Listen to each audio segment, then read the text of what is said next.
Shaggy Kudo. And I'm the other guy. That's right. And we want you to go for the greatest podcast, the greatest interviews, and the greatest tips on how not to be busted. That's right. We're not Carnival Spirit. CARNIVAL Spirit. And you'll get right to it. It's with Scotty Balls, BeastMaster, and Kelly Green Toothbrush. That's right. Two guys for you. Subscribe. Know what I'm saying?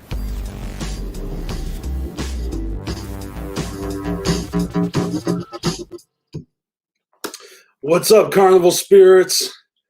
I'm back, and you are watching the BeastMaster Show. I'm your host, BeastMaster. Thank you for joining me. And as you know, we are streaming live on YouTube and Facebook. And as always, oh, do I have an echo today? I apologize. Can anyone else confirm that? I've got a fucking dope show in store for you guys.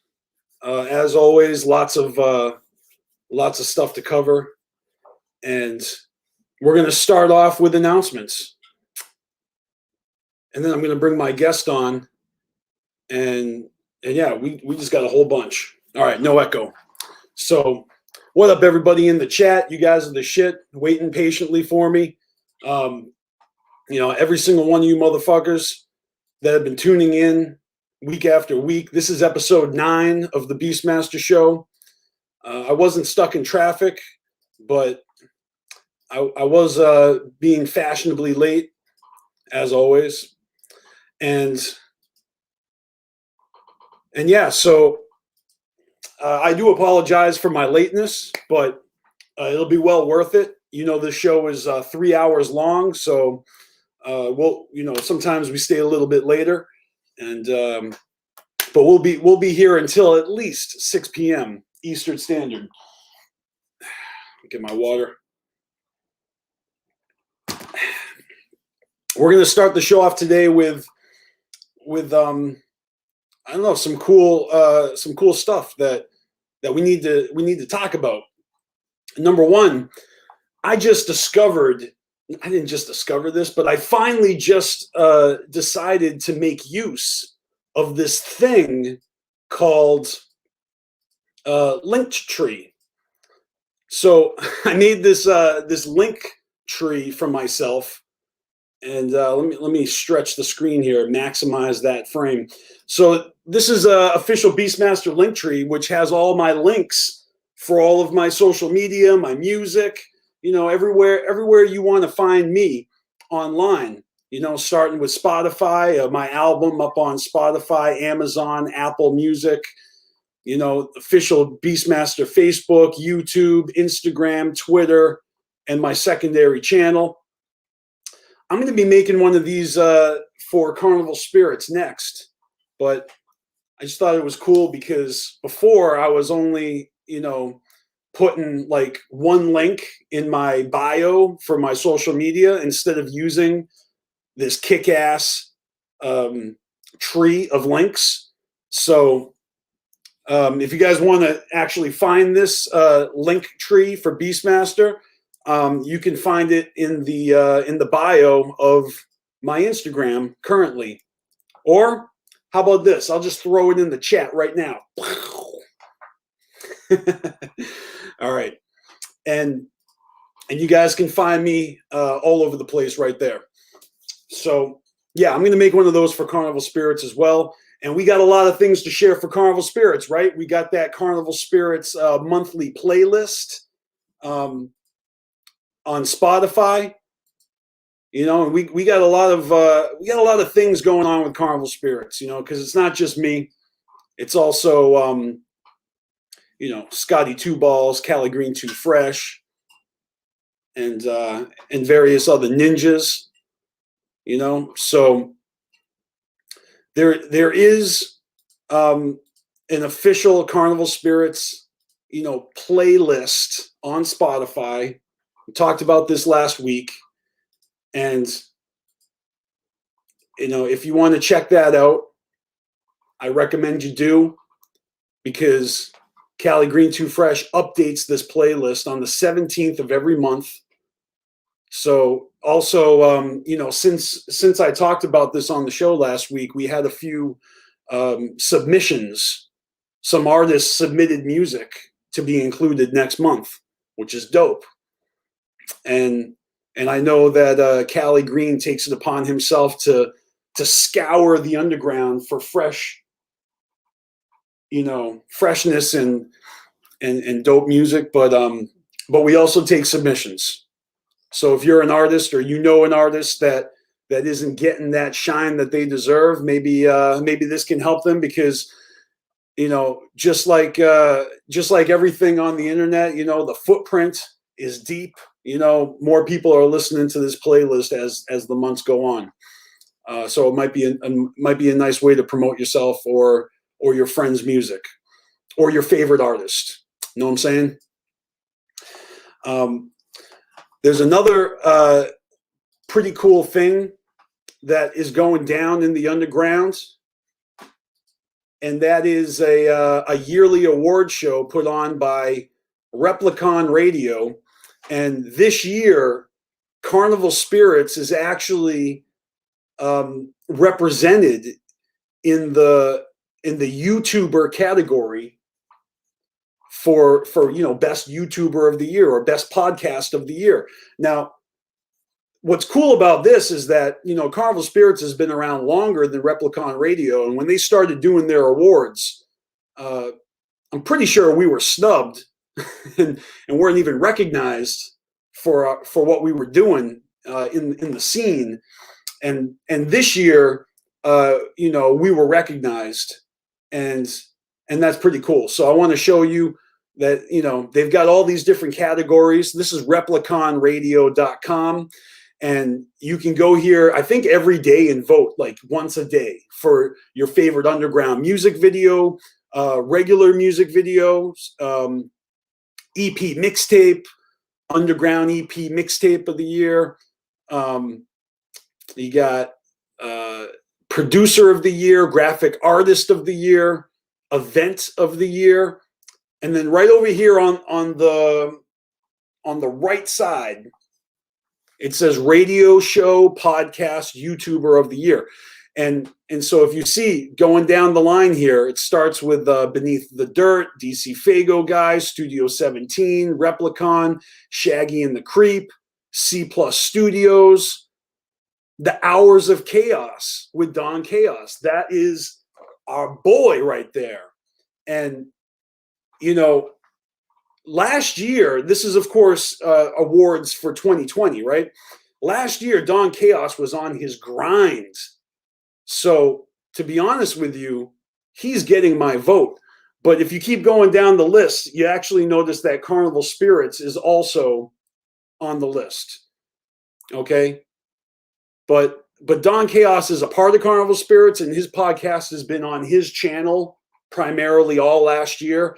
And this year he's implementing it as part of Carnival Spirits and his own channel. So, but as far as 2020 goes, he was his own, you know, radio show or, you know, video show, podcast. So the Hours of Chaos is getting my vote. It says, thank you for your vote. What's going to happen now? It's going to take me to their YouTube channel. So if you guys want to vote for Carnival Spirits on Replicon Radio's award show, you can vote once a day. If you want to vote for Don Chaos and the Hours of Chaos, give him a vote once a day and help him get some trophies on his mantle. I think Don Chaos deserves it more than we do, because he was way more active on his podcast than all of Carnival Spirits last year. But I'll tell you this, Replicon Radio does this every year. And when they do this award thing for 2021, you better believe the BeastMasteR show is going to be on there. And I hope you guys throw me some votes when that time comes a year from now. The voting just started, and I don't know when it ends. You have to look into that. I don't follow Replicon Radio, but you know, they obviously have a shit ton of of nominations for all those categories, and and just to be nominated is an honor. So I just wanted to acknowledge that and say thank you to Replicon for actually including us in your little award ceremony. I don't expect to win shit, but again, next year, the BeastMasteR show is going to be a fucking contender because we're grinding all year long, live every Saturday afternoon.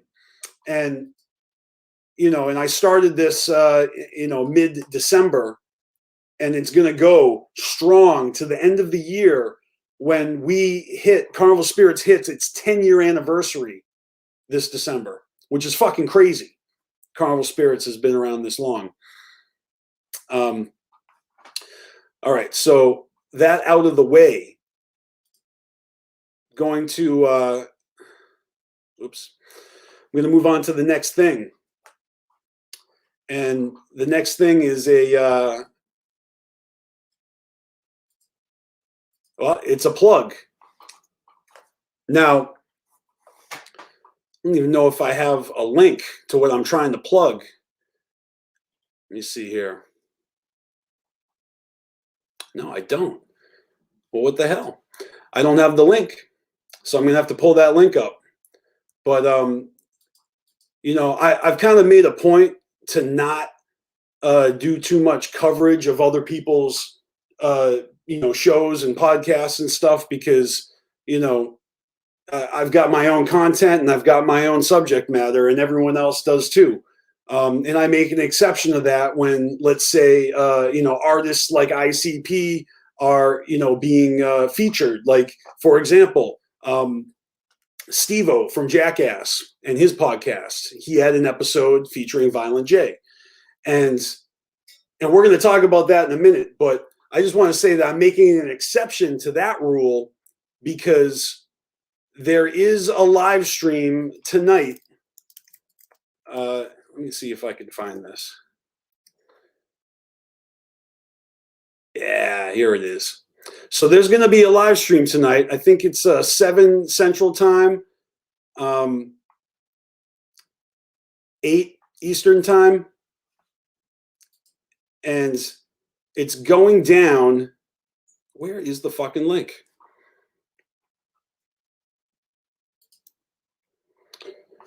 All right. Pardon me. It's going down on the Midwest United Juggalos YouTube channel. And that's our homies over there, Team MUJ. They got a new show, a new live show that's debuting tonight on their channels. And let's see. The name of the show is That Shit is Trash, or That Shit Trash and That Shit Fire. All right, I'll pull up this so I can show you guys what I'm talking about. Here's the promo on Instagram. It's a brand new live show debuting tonight, Saturday the 30th, 7 p.m. Central Time, with special guest host Devereaux, producer extraordinaire, featured on ICP's Last Joker's card, and many a Ouija Mac track. Now, the reason I'm promoting this is because your boy BeastMasteR has submitted music to this show to be judged by these guys, and my music may or may not be, up for judging tonight, or maybe it'll be next week. I don't know how many people have submitted their shit, but it's really cool. They got this whole thing planned out for weeks and weeks, and I'll just read the blurb. It says, this new live review show, send in your art, let people know, let the people be the judge. To kick off the show, we have a special guest judge, Devereaux. You may know him as producer for Ouija Mac, tracks with ICP. Now, you have the opportunity not only for him to hear your music, but the best track of the night wins a free exclusive beat from Devereaux himself. So that's what's at stake and that's what I have submitted my music for, to win a Devereaux beat for me to rap over. So wish me luck. If you guys want to tune in, I'll be watching, and you know, it's pretty fucking cool if you ask me. Let me click their link tree, because they got a link tree here, and maybe that will take me to the actual page. No, it's just taking me to their email, so forget that. All right, well, it's 3:30, and you know, my guest is going to be ready soon. And while I wait for my guest to show up in the backstage, I'll bring up another subject. Last week, I talked about, you know, Steve-O and Violent J on the Wild Ride podcast, and I even played a little snippet of the episode, and it wasn't even the snippet I meant to play. I actually got a little flustered. Yo, what's up, Joe? What's up, Chaos? So here's the thing. Last week I made a mistake. First of all, I didn't even make the point I wanted to make about this episode, okay? And secondly, I made a huge mistake by playing that 2.5-minute clip of this episode, because you know what happened? Steve-O flagged the video and got it blocked and removed off of YouTube. And so I had to actually go into the YouTube editor and remove the clip to reinstate the video. And I was able to do it, thank God. Otherwise, I would have had to download it from StreamYard and re-upload it minus that clip. And I would have lost like 170 views and all the likes and comments that were in the live chat. And it would have been a big pain in my ass. All right. I don't know. Steve-O obviously doesn't want people reposting his shit. And that's one of the reasons why I don't want to cover other people's shit. I'm not playing other people's music. I'm not playing clips from other people's shows. All right. It's not worth it to get this bullshit flagged if somebody doesn't want anyone sharing their shit. I'm not blaming Steve-O, but you know, this has happened before when Roxy Riddlebox tried sharing live footage of Snow the Product on Carnival Spirits, and Snow the Product squad flagged the video and had it removed. They didn't want us promoting them for some reason. Yeah, I agree with you on that, all right? My thought is Steve-O might have watched the segment, and maybe he was salty that I told that story about the chick I met in college who was bragging about giving him a hand job. I don't know. But I'll tell you this, all right? Not playing anybody's clips on my show anymore. I've learned my lesson. And secondly, the mistake that I made was that I actually had a point I wanted to make, and I made the wrong point. The point I wanted to make, well, the point that I made was that Violent J had made a comment about, well, he made a comment about a lot of things, you know. But one of the things that he said was that, like, you know, juggalos don't show up to ICP shows for ICP. And I disagree with that. I'm like, yeah, we do. We show up there for ICP. We enjoy each other's camaraderie, yeah. And maybe at the gathering, there's a bit of there's a strong like family vibe where people actually, you know, gather in, because ICP's like behind stage, you know, and they're not accessible for the majority of the time. But the juggalos we're all together the whole time, and yeah, we bond with each other. So he does acknowledge the fact that we all come together as a family unit in these events. But there's no denying the main stage attraction. When ICP hits that stage, we come to see them. And that's all I was saying. But that's not even the point I wanted to make. The point I actually wanted to make was that he also said that juggalos don't fight with each other. And that is so not true. And, you know, maybe it's a PR thing. He wants to focus on the love and ignore, you know, the problems. But I think you and I both know that juggalos are very liable to fight with each other. And I think we all know a juggalo that's fought with another juggalo. I mean, there's documented, you know, proof of it. There's shit talking that precedes and, you know, follows it.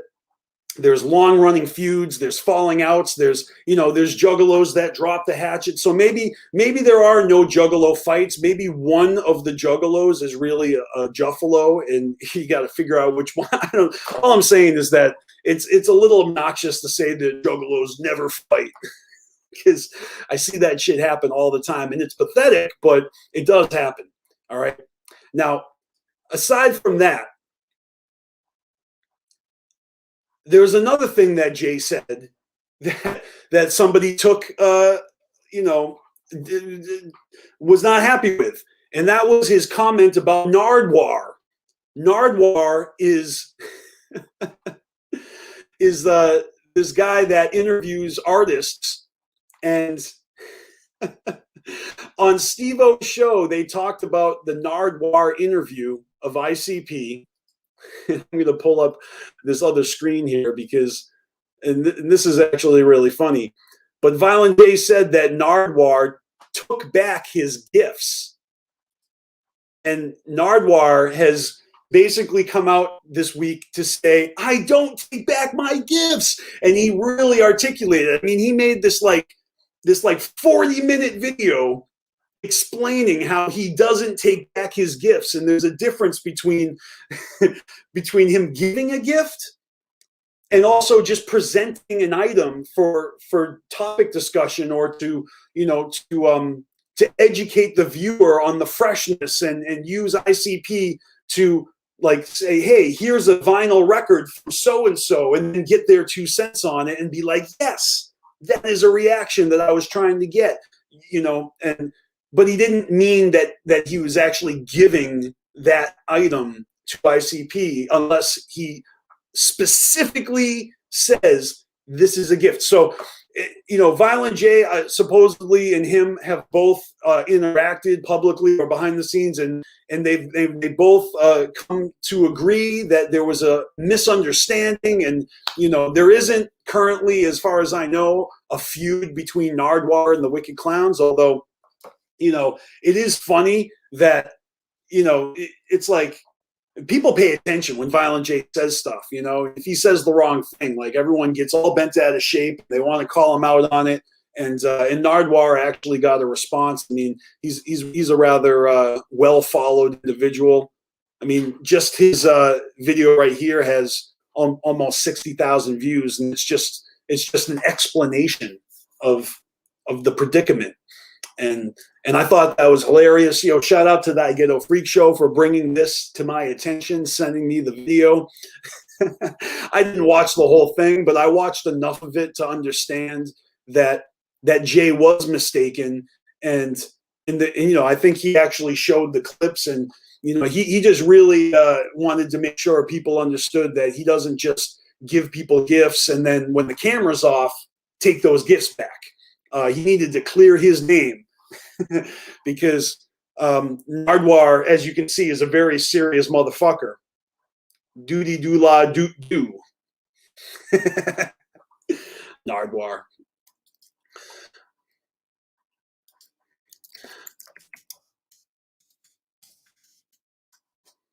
So that is definitely you know, a thing that happened. I was amused by it. And I see Ivy Killa saying that it's not him personally that flagged my video, it's bots. Well, screw those bots. And I don't know what to tell you. Like, it's dangerous out there for content providers to be shared. Yo, Joe, you know what I'm talking about. You're always getting videos flagged on Instagram for playing samples, and I guess it's bots out there, you know, yanking all our privileges and preventing people from sharing music and promoting musicians. It's fucking rough. All I was trying to do was promote Steve-O's podcast. Was I not promoting it? I told y'all to go check it out. I only played a small clip. So it's annoying, to say the least, when I'm just trying to, share the love. Let's see. So if you guys didn't watch last week, my guest and I, Bonnie Malenko, and we did a giveaway for the Wickedly Beautiful Ninjets 2021 calendar. And if you cannot see behind my shoulder right there, I've got my calendar prints on the fridge. And we gave one of them away, we did one giveaway live on the show, and Adam Unholy, I believe, was the winner. Congratulations again.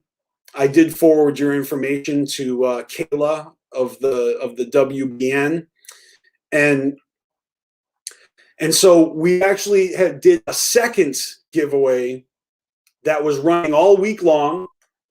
And at the end of the show today, we're gonna determine the winner of that second giveaway.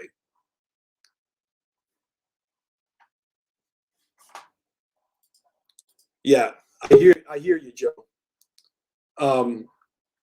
And not monetizing, exactly. If it wasn't for us, people may forget about these artists, no doubt. And it wasn't for the fans, Steve-O wouldn't have an audience himself, So self-promotion is important. But, when people are trying to help you, don't let bots ruin that help. That's not cool. All right. So it's about that time. I've got my guest in the waiting room. And so we are going to bring them on in a moment. And I'm just going to queue up a couple of things right quick because I want to be able to have some graphics on deck, on hand. And nice. Here we go. This is what I wanted. All right. As you know, every week I have a new special guest. I keep my guests' identities hidden until I reveal them. And of course, I have flyers promoting the show with the silhouette of my guest and the nice mysterious question mark. And so this week is no different. I'm just going to pull up the graphic so that we can display it and do a proper reveal, as I like to do. And then we're gonna bring them on, and we're gonna get this show on the road. Okay, and let's see, should be this graphic right here. We're almost ready. I'm really excited about this week's guest, and remember, at the end of the show, we're gonna reveal the winner of that giveaway that we did last week. But I also want to do another giveaway. I want to do a new giveaway. So everybody watching right now, make sure you stay to the end of the episode for a chance to win something yet again. I might just go crazy and do a giveaway on every fucking show this year, starting last week. But all right. So I've got the all right, I've got the flyer here, and just gonna make sure I got everything lined up. All right, I'm excited. Here we go. So, all right, BeastMasteR show template.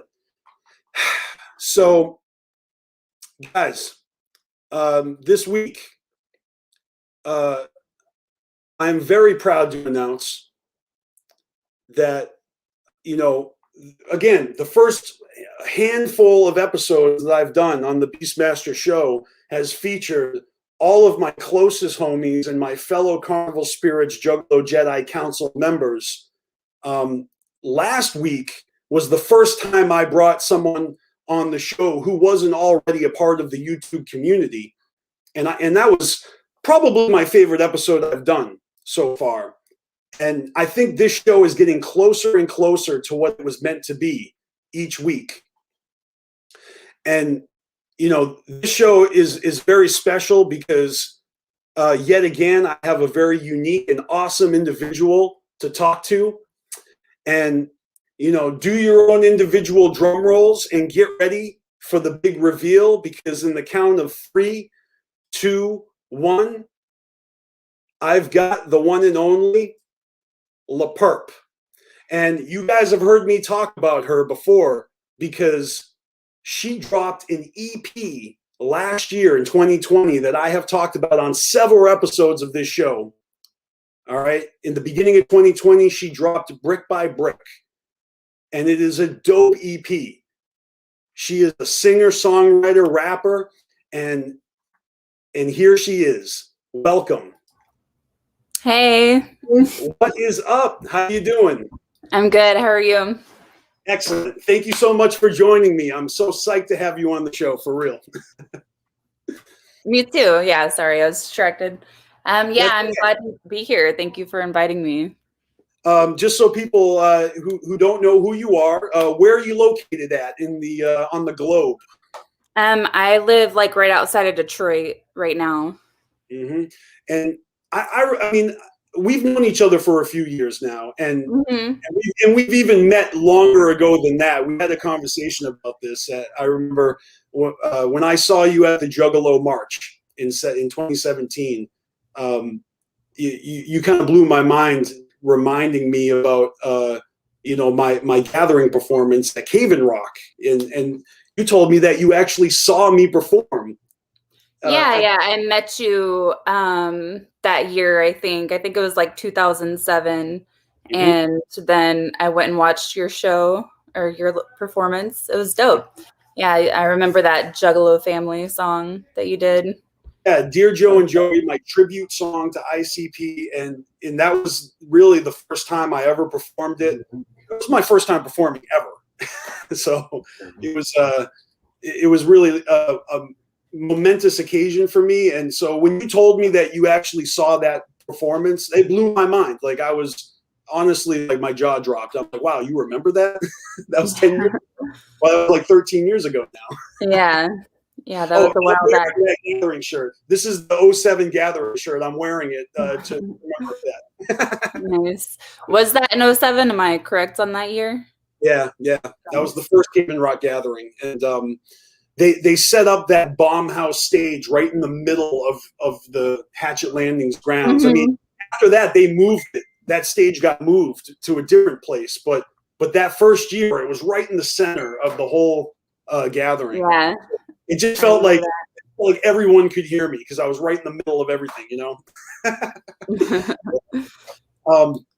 But yeah, so like you said, we have met many years ago, and after the Juggalo March, which was epic to say the least.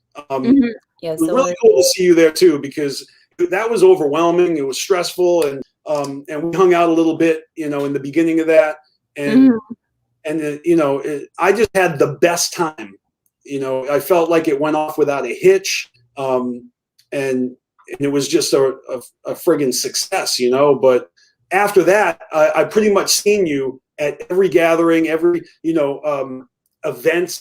My first Hallowicked, because I've only been to one. And it's just a pleasure to see you every time that Juggalos gather, every event that I go to. It's dope to see you and all the Juggalos from all around the country.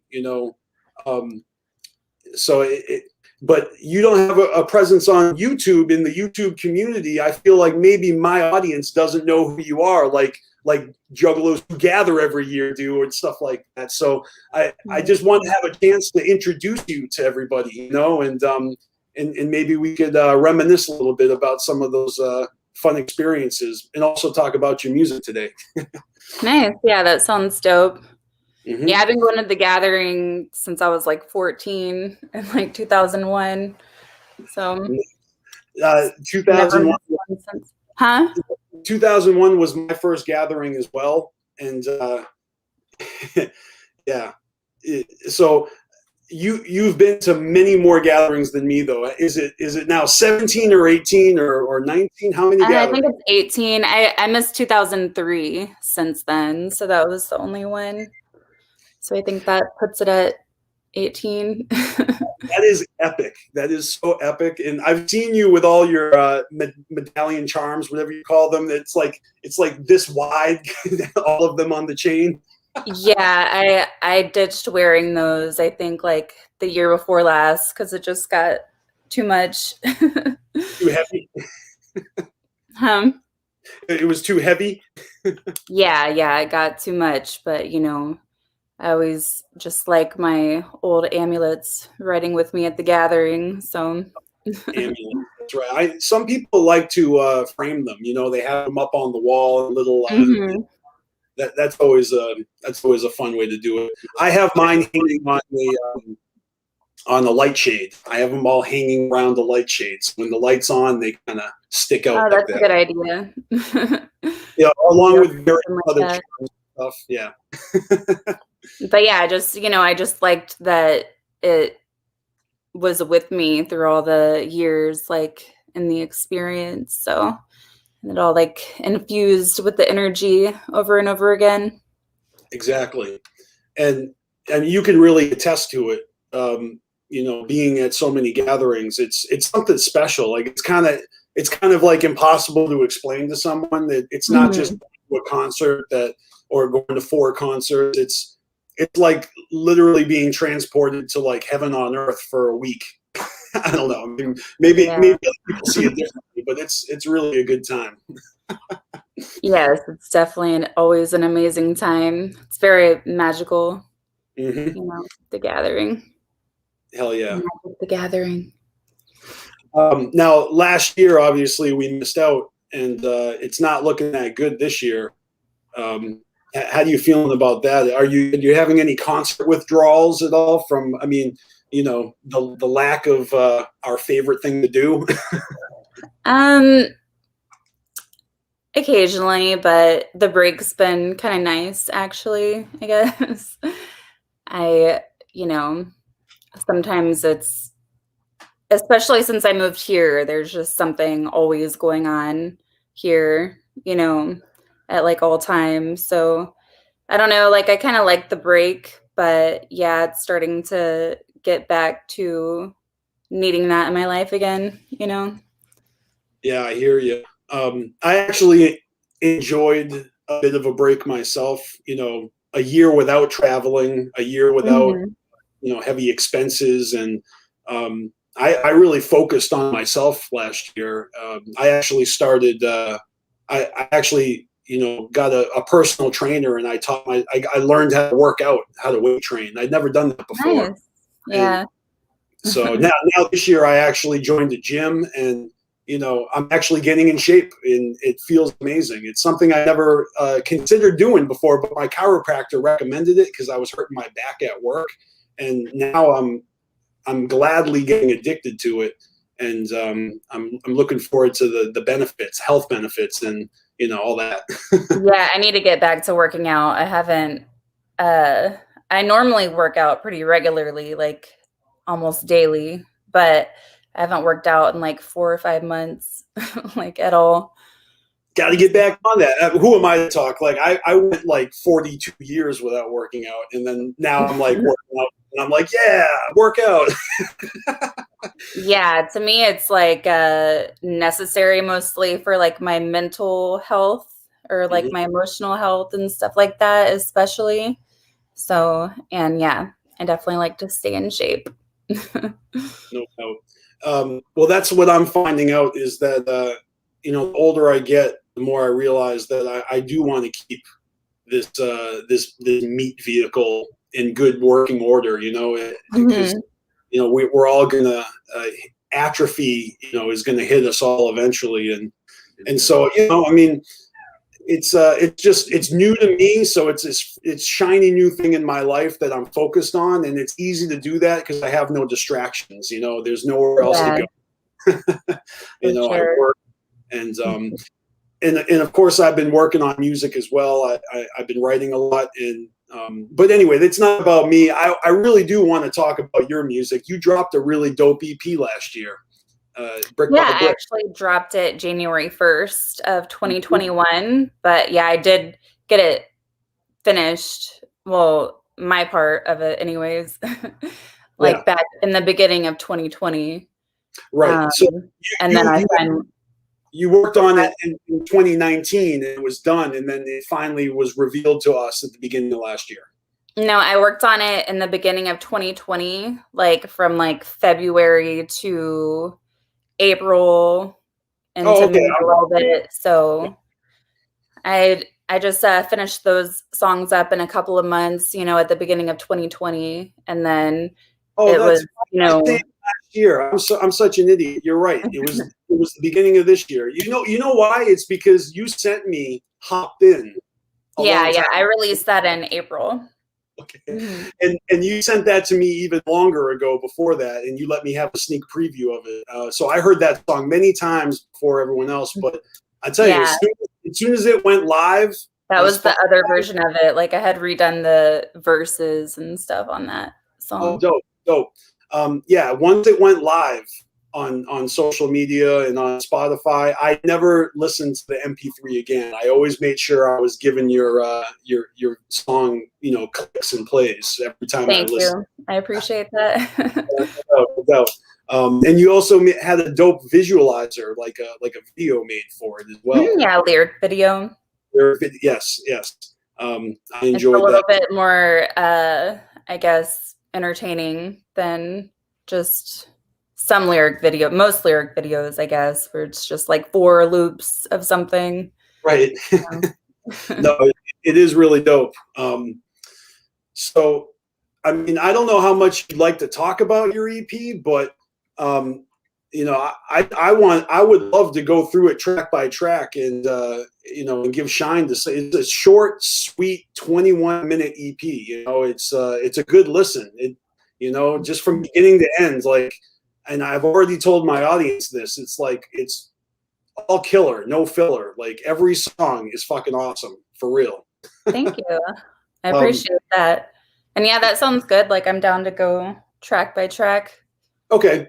So first of all, the intro, it informs you on the album art. So we should pull up the album art because I want everyone to see this. And were you getting some kind of kickback about this? Like were people concerned or complaining about it in some way?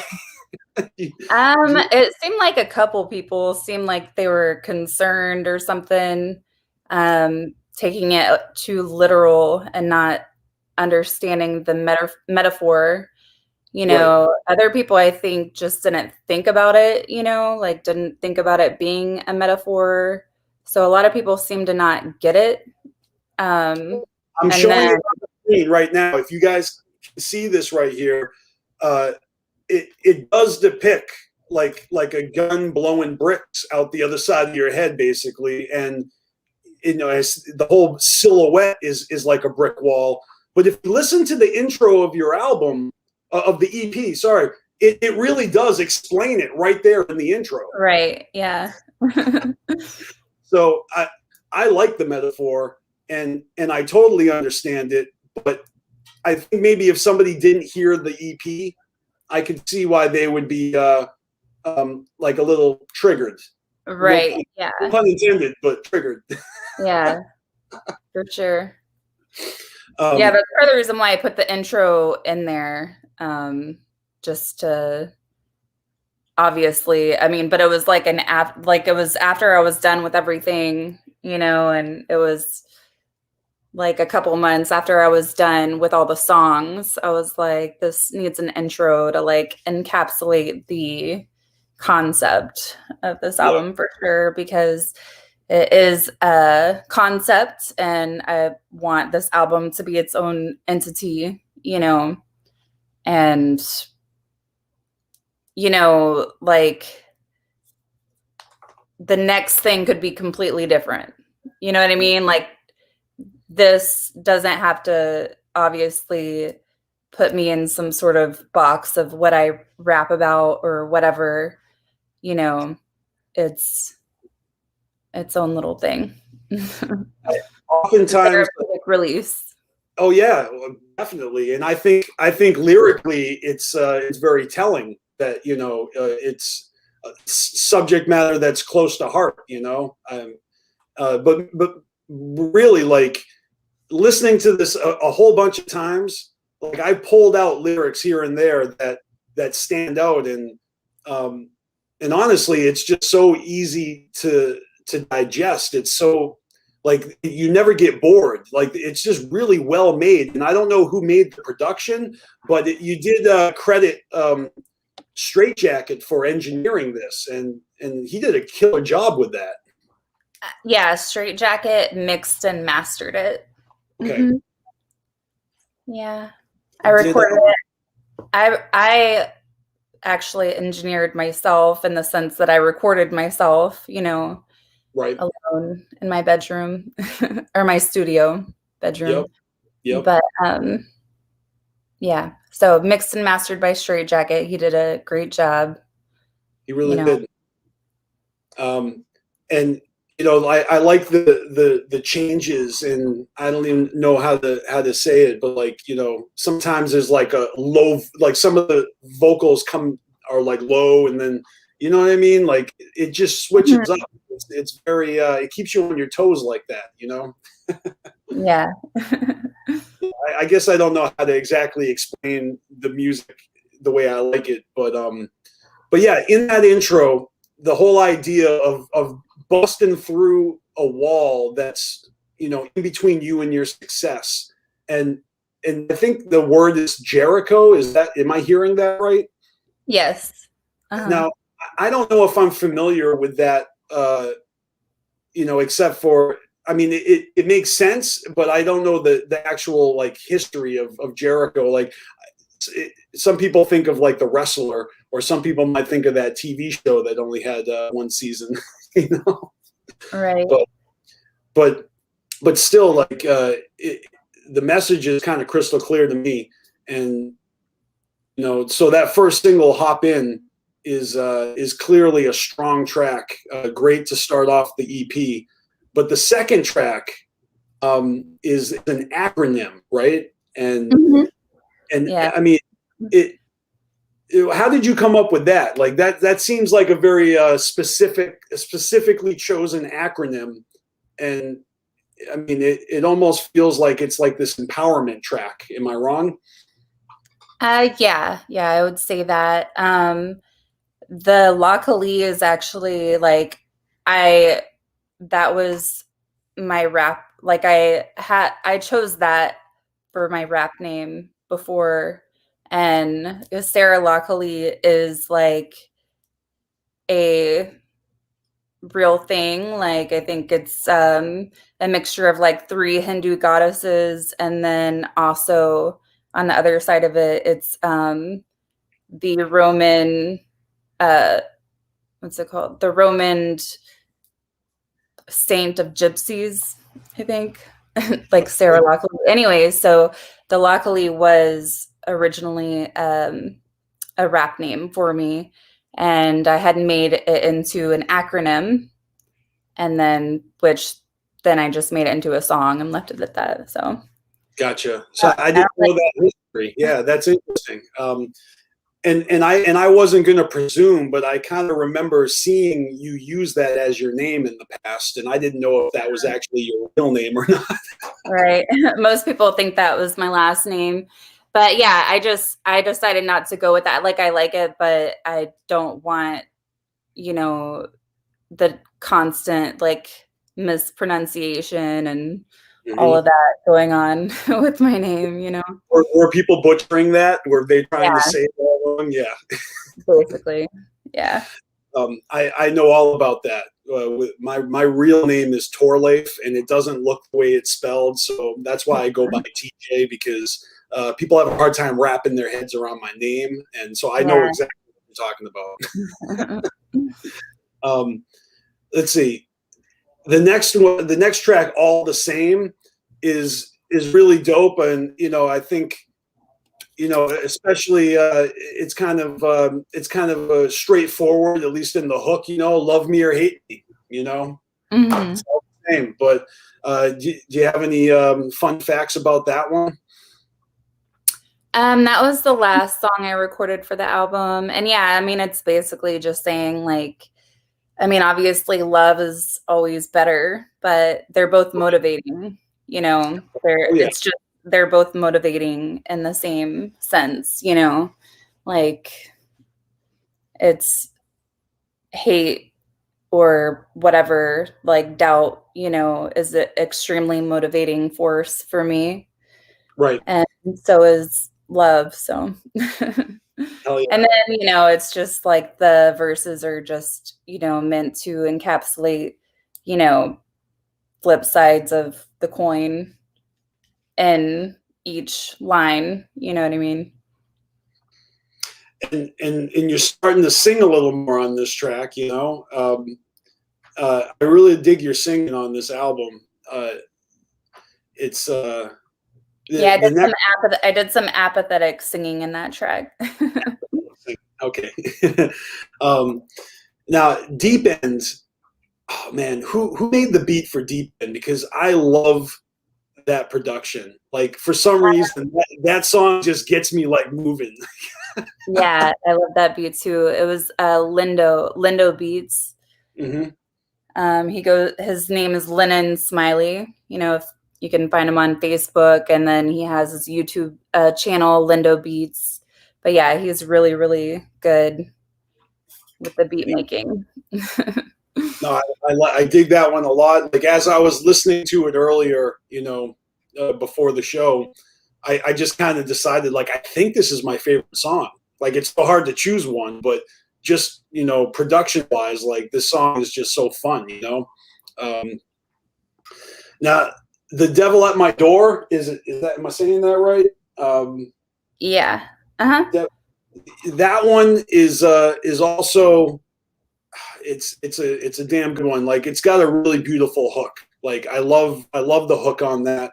But it also feels like it's you know, more of a darker song, maybe talking about your demons or your temptations, something like that. Obviously, Devil at Your Door is not a good thing, but yeah, that was actually like written based off of like real experiences that I've had. You know, like I've been like riddled with like a lot of spiritual or other realmly experiences throughout my whole life. Like some of my earliest memories were along those lines. So that came from like real experiences like that, you know. gotcha. And in a way, obviously a very loose way, but yeah, that's where it stemmed from. I mean, a lot of times someone's first release has a lot of their most personal, you know, songs because maybe they, you know, it might be their earliest work. You know, like you start from what you know, and you know, maybe things that you've been saving for a long time until it was time to actually. So if this is based on experiences from, you know, a long time ago in your life or whatnot, it's dope to be able to express that, you know, the whole therapeutic aspect of music. It's pretty awesome. Yeah. It was definitely an EP of stuff that I just need to get out of my system. Nice. And then of course you got Brick Road. You know, I think this is an awesome way to end, you know, the EP, and obviously that was the inspiration for the title of this episode, because you know you're talking about the yellow brick road, and everybody you know, the epic story of, you know, the wonderful Wizard of Oz, and how many times has that you know, content been referenced and paid homage to? And so is this your take, or is this your spin, or is there something else? You know, is there a connection here? Because the brick road and then the bricks in the wall, you know, to your Jericho, it all seems like it's kind of related, you know. Yeah, for sure. I wasn't like intending to make a song that was my take on that. That just is what spoke to me when I heard the beat, you know what I mean? Mhm. When I was writing the chorus, and so then it became like an extremely metaphorical song, you know, that related to like the scene, like each scene. If you like, or you know, a lot of the scenes, if you listen close enough, then you'll like grasp the metaphor of it. But yeah, so it's very loosely, but yeah, of course, it's like the journey, you Right. know. It's one of the most epic journeys that I Mhm. feel. It's like everybody knows it. You know, it's like folklore. You know, Mhm. that Yeah. for our not our generation, but for many generations, like it just never gets old. That it's a timeless film, Yeah, and really. that, And you know. it's definitely a great story. Yep. So, you know, it's just a really dope EP. You know, you dropped it at the beginning of the year, and you know, I know that you've had other features. You know, tracks with Project Born on what Born Dead 3, is that what it is? Yeah. Yeah, that's fucking dope. And you know, what else do you have in store for us? Are you working on anything? You have anything like actually on deck you're going to be releasing soon, or? Yeah, I'm gonna start releasing singles. You know, I have a few in the works right now. Um, so yeah, that's basically my plan. I'm just gonna, you know, get around to releasing like a single every month or so, and then, you know, go on to make another full length. I just want to get like more content out there, you know, before I buckle down and work on a full length. But a full length is on the horizon. Like that's the Yes, goal. for sure. Like I want to get a full length done by, you know, maybe this time next year. Okay. We'll see how it goes. But yeah, I definitely just want to work on singles right now to throw out there. So I mean, would these singles be you know, tracks that would end up on the full length, or is that not even, you know, thought of yet? You just want to put content out. I just want to put content out. I don't really have it in mind to put these singles on an album. Like I would do like a different full length album and then maybe make this a compilation, you know, of the singles that I've released. But Right. I don't want to like release a bunch of singles and then just turn those singles into an album. You know, I just want Now, I've already copped my hard copy of your album and a T-shirt, and it hasn't arrived yet. But when it does, I'm going to be sharing that with my audience, because every show, every week, I open mail. I literally have a stack of mail right behind me that I'm not opening until week by week. And so I'm pretty sure next week I'll have a chance to show everybody my copy of Brick by Brick and the shirt. But I want to show everybody what it looks like. I've got a link to your you know, to your Instagram, so I can show everyone what it looks like. Um, so here is your page, and you guys should definitely follow LaPerp. It's laperp.music on Instagram, and here's the shirt. It looks awesome, and they're available now, right? yes. Mm-hmm. How did they? What's that? How does everybody get one of these shirts? Do they just hit you up directly, or do you have a web store? Yeah, you can hit me up directly, and very soon there will be a web store. I already have like a website and stuff. I just haven't gone and put them on there. Okay.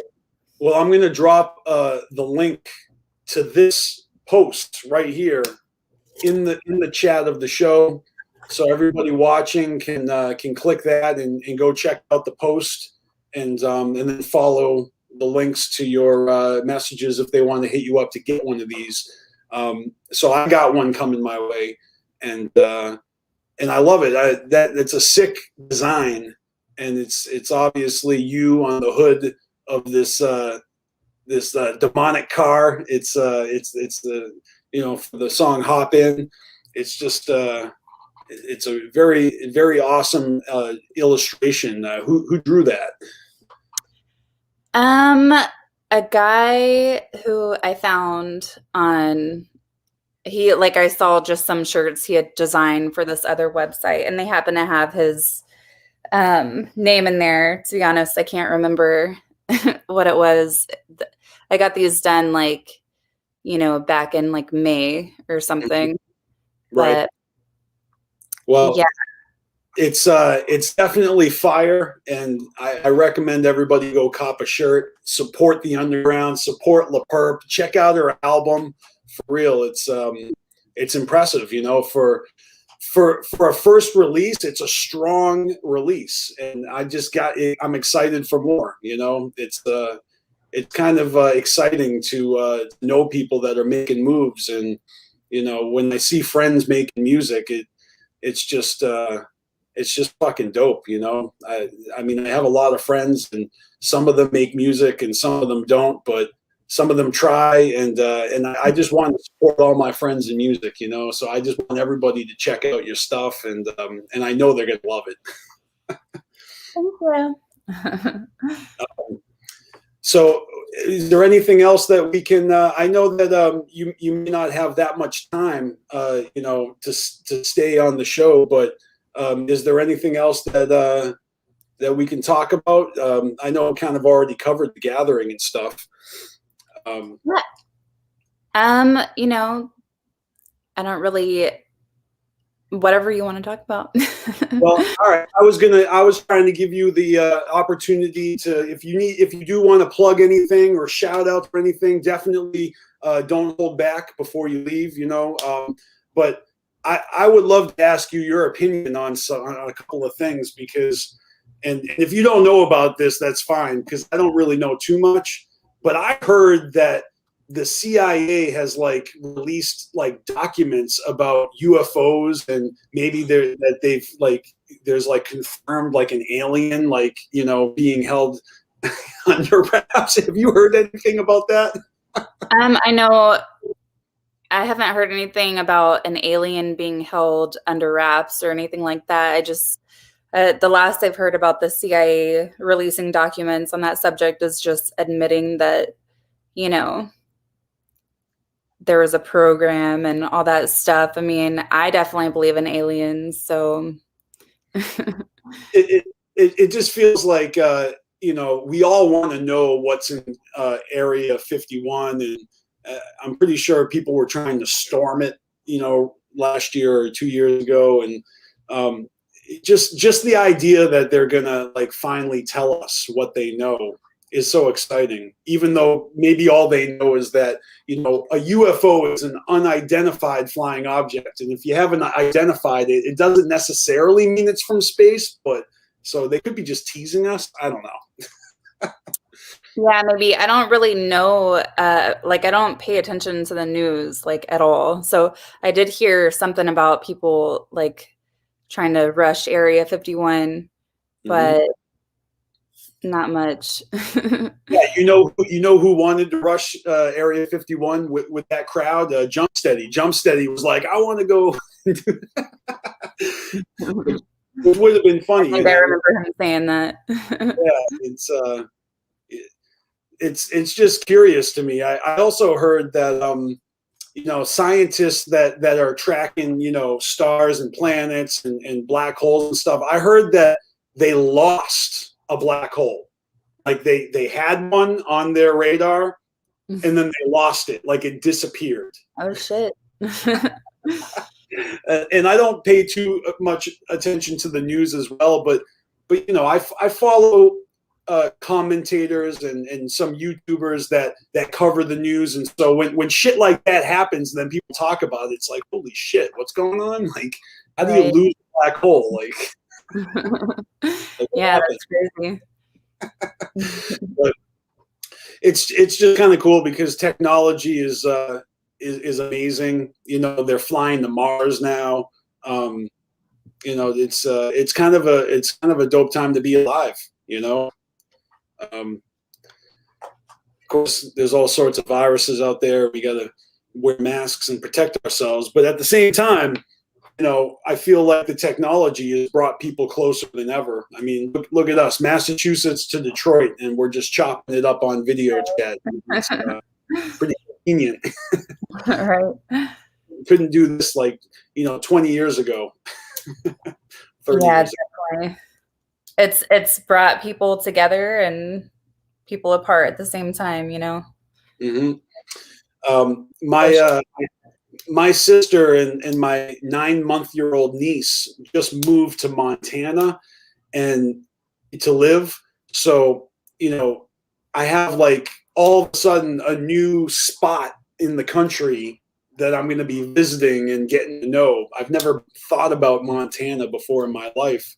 And now I'm all excited about visiting Montana and Yellowstone and, you know, maybe riding horses and, you know, knocking on Post Malone's front door and big party over there or something. That sounds dope. Yeah.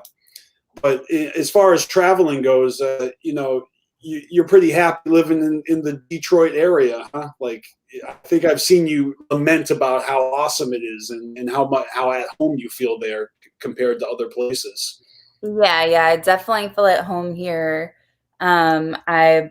I love it up here. I'm from Houston, and yeah, that's my hometown for the most part. But I feel like I'm surrounded up here by people who, you know, want to do stuff, you know, like have goals. Motivated people. Motivation, yeah, for sure. Yeah, it's you know, it's one of those things where I guess your surroundings and the people you surround yourself with can have an effect on you, you know. Yeah, for sure. You know, I think about this right now because with my sister moving to Montana and my parents that live around here coming close to retirement age, I'm finding myself thinking about the future. Like, I don't think I need to be staying in the same spot, you know, and I'm like fantasizing about if I wanted to move, where would I move to? Where I could go anywhere, you know. It's kind of I could go to Mars, you know. I may not ever come back, but you know, someone's going to go to Mars, colonate over there. Sneak inside of a rocket ship. Right. Yeah, it's I don't know, but for me right now, like I said, I'm focusing on kind of my health, and I'm actually focusing on music again for the first time in a while. I took a long hiatus. I needed to kind of get my head right, you know, and not worry about, you know, I guess an image or, you know, being an artist or anything. I just needed to be a human being, and really, it's I feel like it's due time to start working again. And so I just enjoy seeing other people making moves, you know. And I've been kind of following, you know, watching, and when I see people doing dope things, I want to give credit where it's due. And you know, and you're one of my friends that I see making some really dope moves, and it was you were like first on the list when I was thinking, like, who do I want to bring on my show and talk with them, you know, and kind of give you a little an outlet to promote yourself, you know. And not that I have the biggest following, but you know, but the people that watch my show and follow Carnival Spirits are music fans, you know. And so, you know, I just have an inkling that this shit is something that they're going to vibe to, and you really can't put it in a box. It's not like it is hip hop, and I think primarily that's like what we all have in common. Everybody loves hip hop, you know. It's just the best. It's the best. I don't know. I'm kind of out of topics for us, but again, like, it's just a pleasure knowing you, and it's always fun to see you in person whenever we're at shows. I'm glad we had a chance to connect here and do this, since obviously there's a lack of shows this year, and so. Yeah, definitely. I really appreciate you having me on, and I always enjoy seeing you at all the events, you know, that I see you at. Usually just the gathering, I think. Yeah. And I went to my first Hallowicked in 2018, and it was amazing. I had so much fun.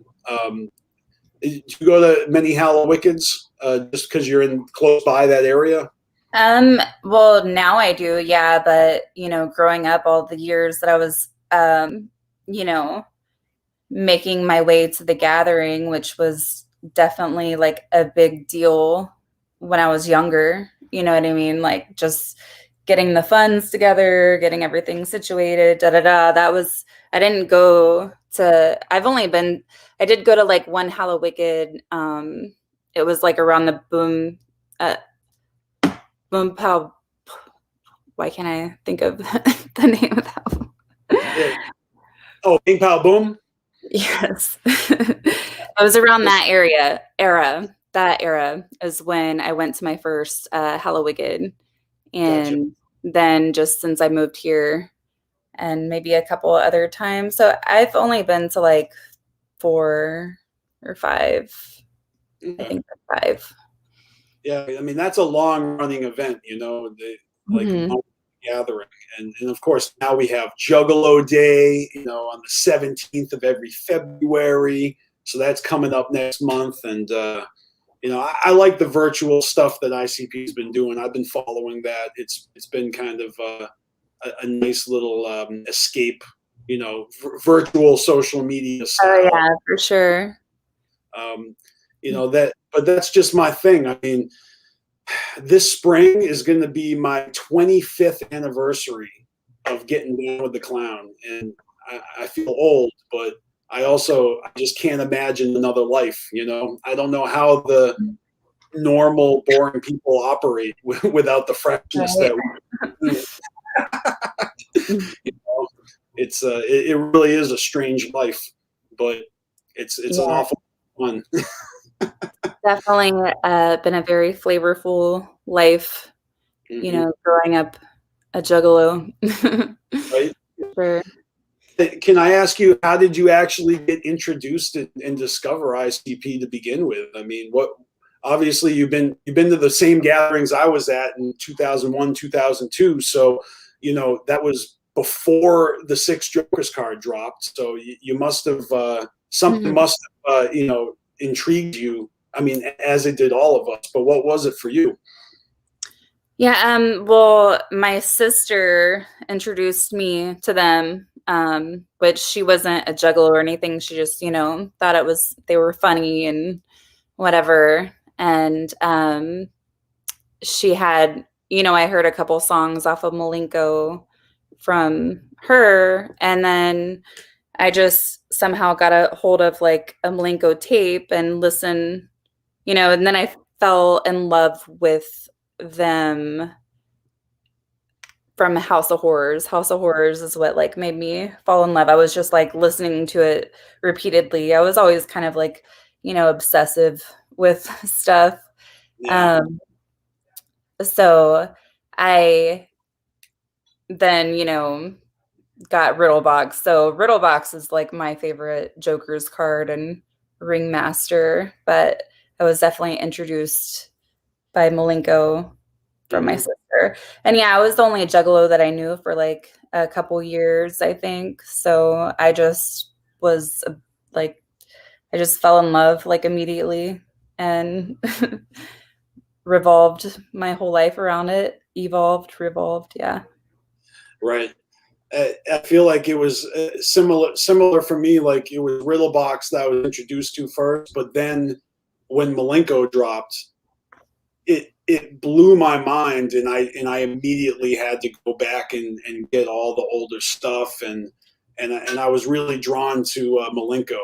I felt like you know, since then, since 1997, it's been my favorite Joker's card. Even though Riddlebox is so strong and couldn't have been a better introduction, you know. It just Yeah.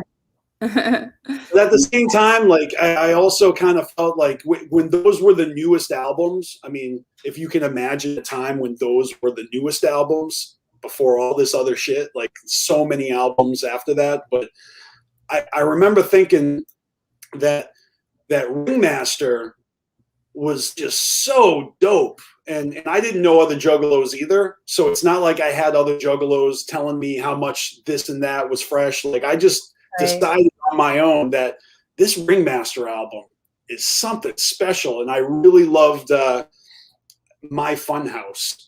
That was my jam. Yeah.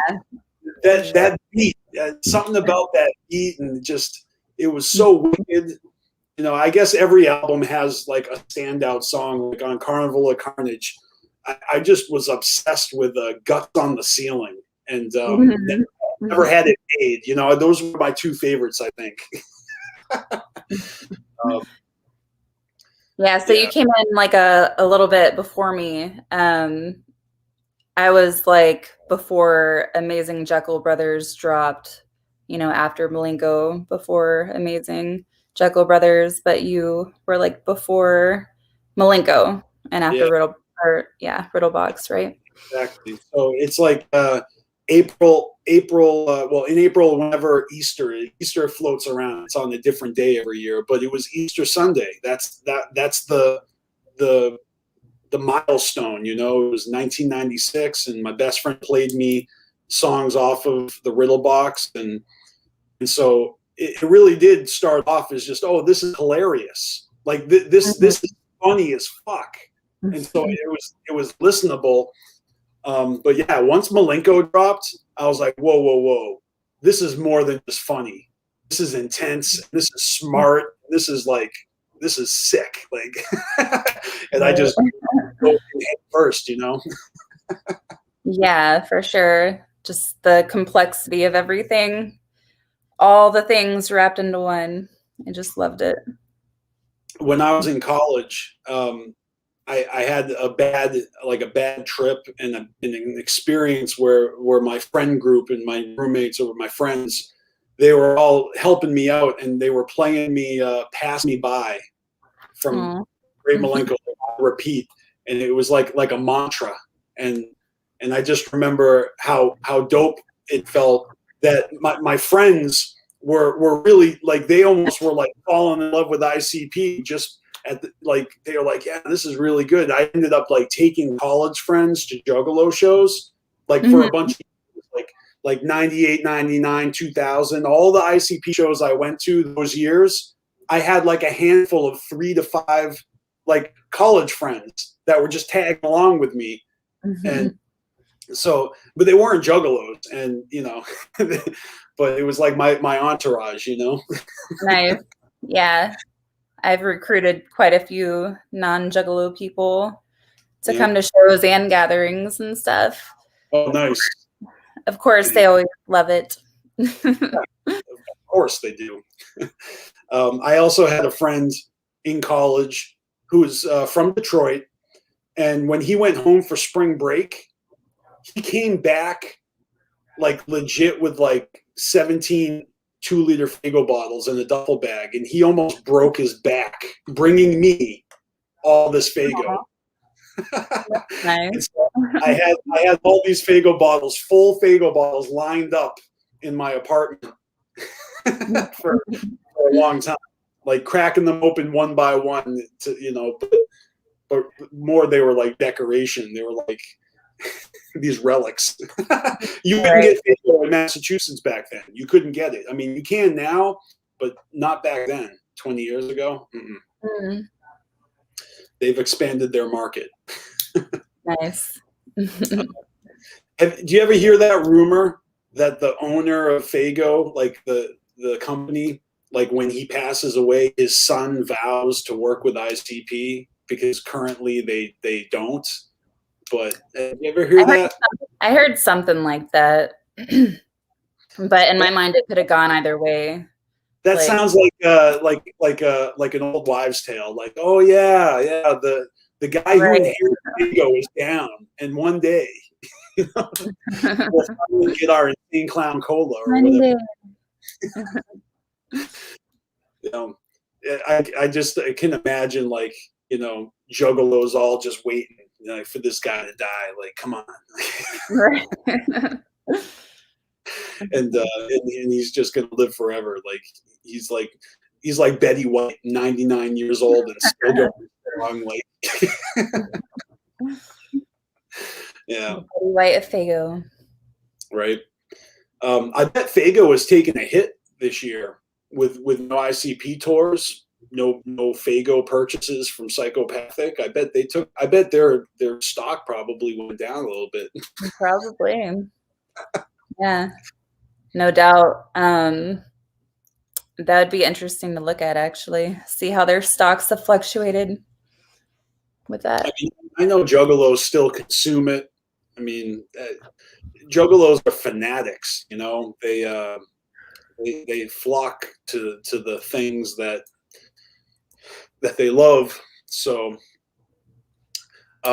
but I get a question from the chat. This is my good friend Joe down in Miami. He's actually my producer for my music. He wants to know what your favorite bands are, not just hip hop.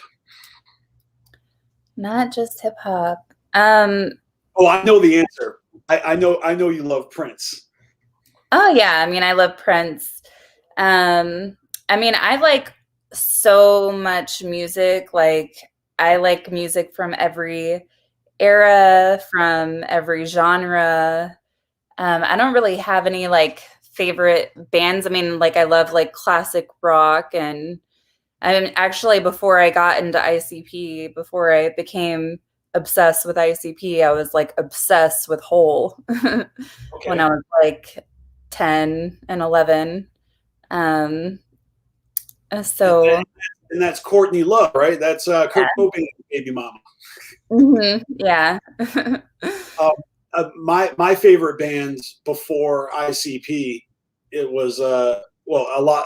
I liked a lot of like 80s bands, but I really liked REM, and it's a fun fact that Michael Stipe of REM was close friends with Kurt Cobain, and they were gonna do a collab project together before he killed himself, and I believe Michael Stipe is Kurt Cobain's daughter's godfather. And he's close with Courtney Love, and I've watched some Kurt Cobain like biopics where they have Courtney Love's character is having conversations, and she like brings up Michael Stipe because it's like, you know, they want to make it true to life or whatever, and they had this thing going where they were competing with each other about how many times they could say "yeah" in a song. So, like, you know, in Nirvana's "Smells Like Teen Spirit," or, you know, all the times Kurt Cobain, yeah, and then Michael Stipe in "Man on the Moon," he's like, yeah, and they were having a low key competition on how many times could they each other in their music. That's hilarious. But I remember Hole was huge in the 90s. It was huge. Yeah. Know, like a lot of girls were drawn to that, you know, female lead singer, guitarist, songwriter, you know. So yeah. Yeah, my respect for Courtney Love definitely dwindled since those days, but, you know, I was like just very obsessed with them for like 2 years, 3 years. Yeah. Here's another question. Is food better in Detroit or Houston? Definitely Houston. Oh, really? Yeah. There's more food choices. You know, I found my little spots around here. It definitely took searching, but I miss all like the taco trucks everywhere, and just in general, like Houston's kind of known for having really good food there, and you know, it's southern versus Midwest. So am I wrong? Is that where Scotty D is from? Houston?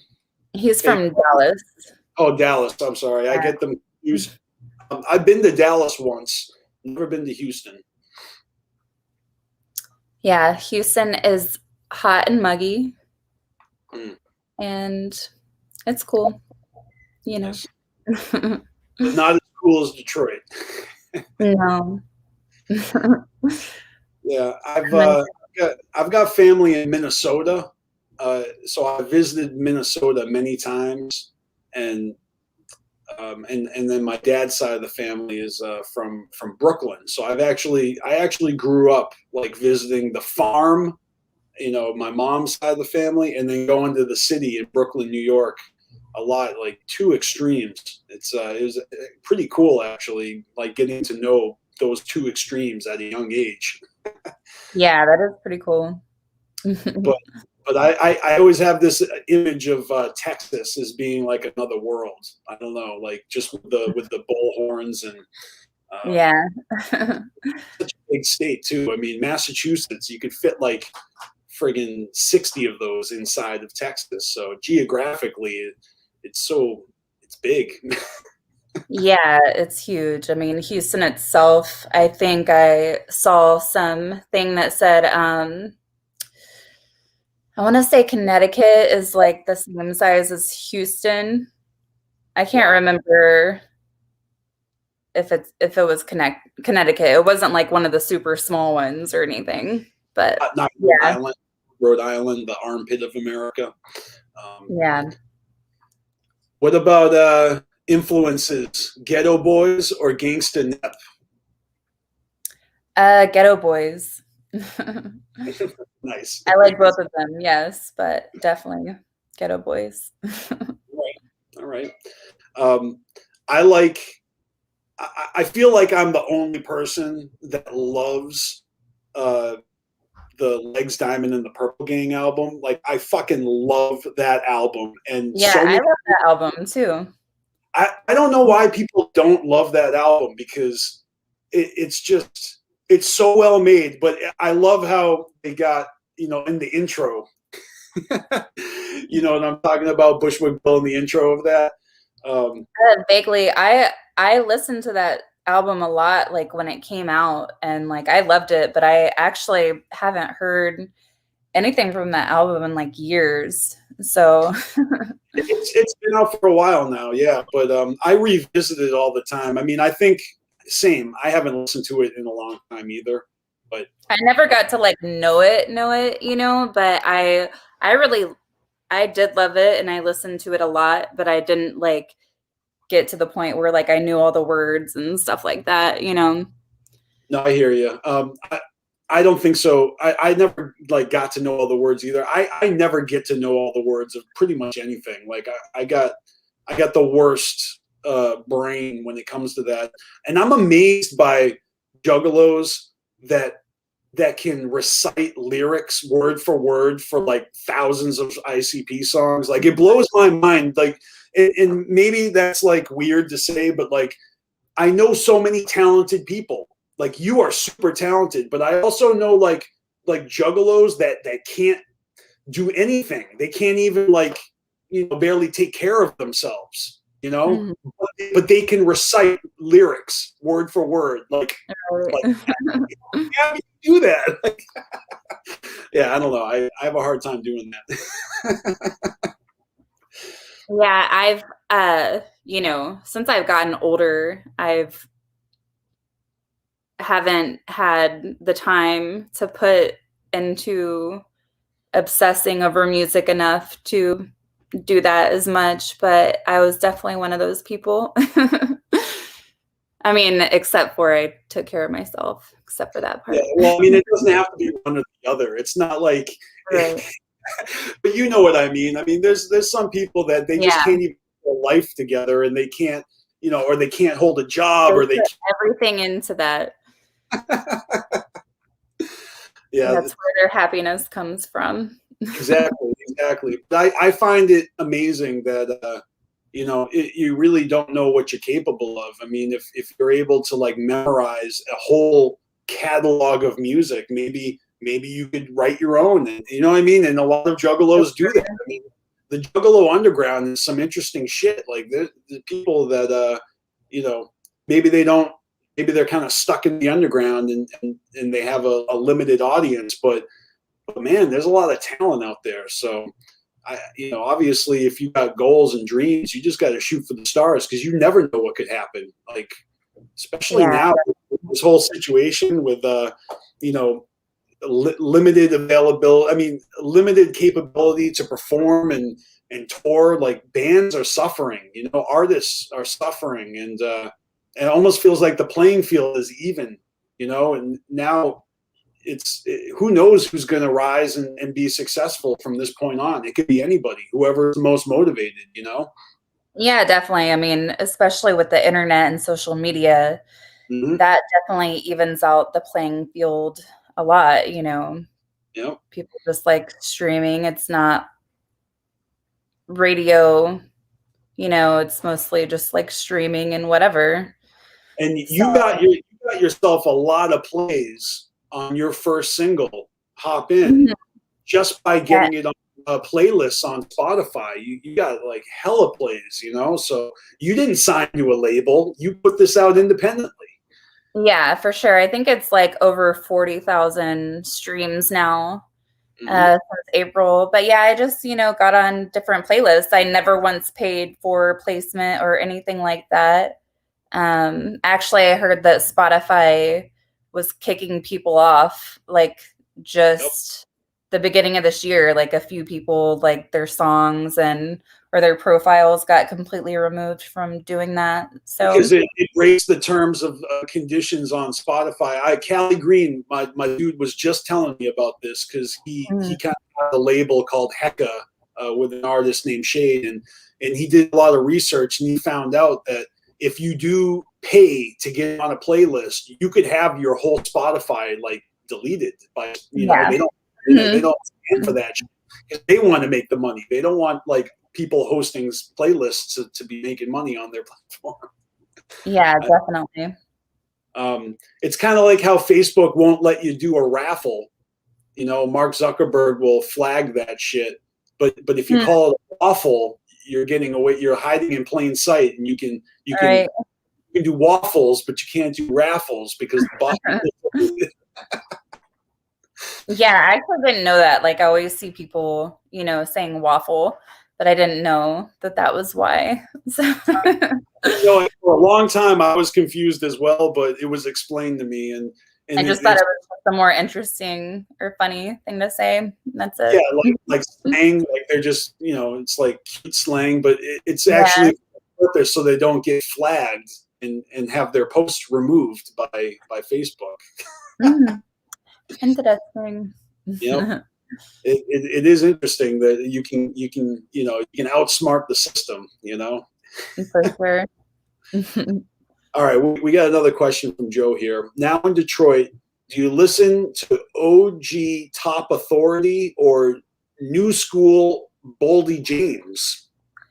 I'm not very familiar with either of those. They sound familiar, but that's about it. I've never heard of them. But Joe is a hip hop head, so he's name dropping probably Detroit rapper. Yo, what up, Matty Cypher, Spider Bite Records? That's my homie. He kind of pulled retirement last year. He got me on a track on his album. I know I shared the song with you, but he got me on a track with Mastermind from Nodis, and did a collab together. Yeah, that was dope. I just love writing. I love making music, and it's just really fun. It is therapeutic as well. I think all my old stuff was, I actually just used to write poems. I got poetry books, like many of them from high school. Before I ever considered rapping, I was writing all this poetry. Yeah, that's what I started out doing. I actually, like, when I was 6, I wanted to like write. So I had such an urge to write that like I had my sister teach me how to read like with comic book strips just so I could write, you know. And then I immediately wrote like a poem book about animals and like typed it up on a typewriter and then cut each page out in the shape of whatever animal it was that poem was about. And then when I was like 9, I discovered like my love for music and started writing like what I thought was music, you know, at the time. You know, after years of working and you know, different career changes, I tried to go back into school. I have a college degree. I have a bachelor's in fine arts and visual communication, but I tried to go back for my master's degree at one point.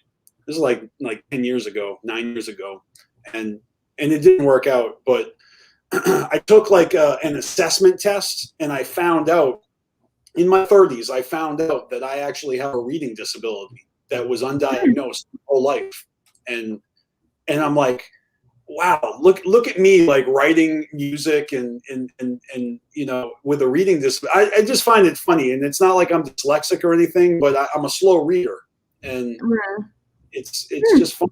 It's like I literally got away with that my whole like high school and college career without anybody noticing, you know. Yeah. And I think back and I'm like, yeah, I sure did fake, you know, a lot of reading assignments, and sometimes I would just like not do my homework and stuff.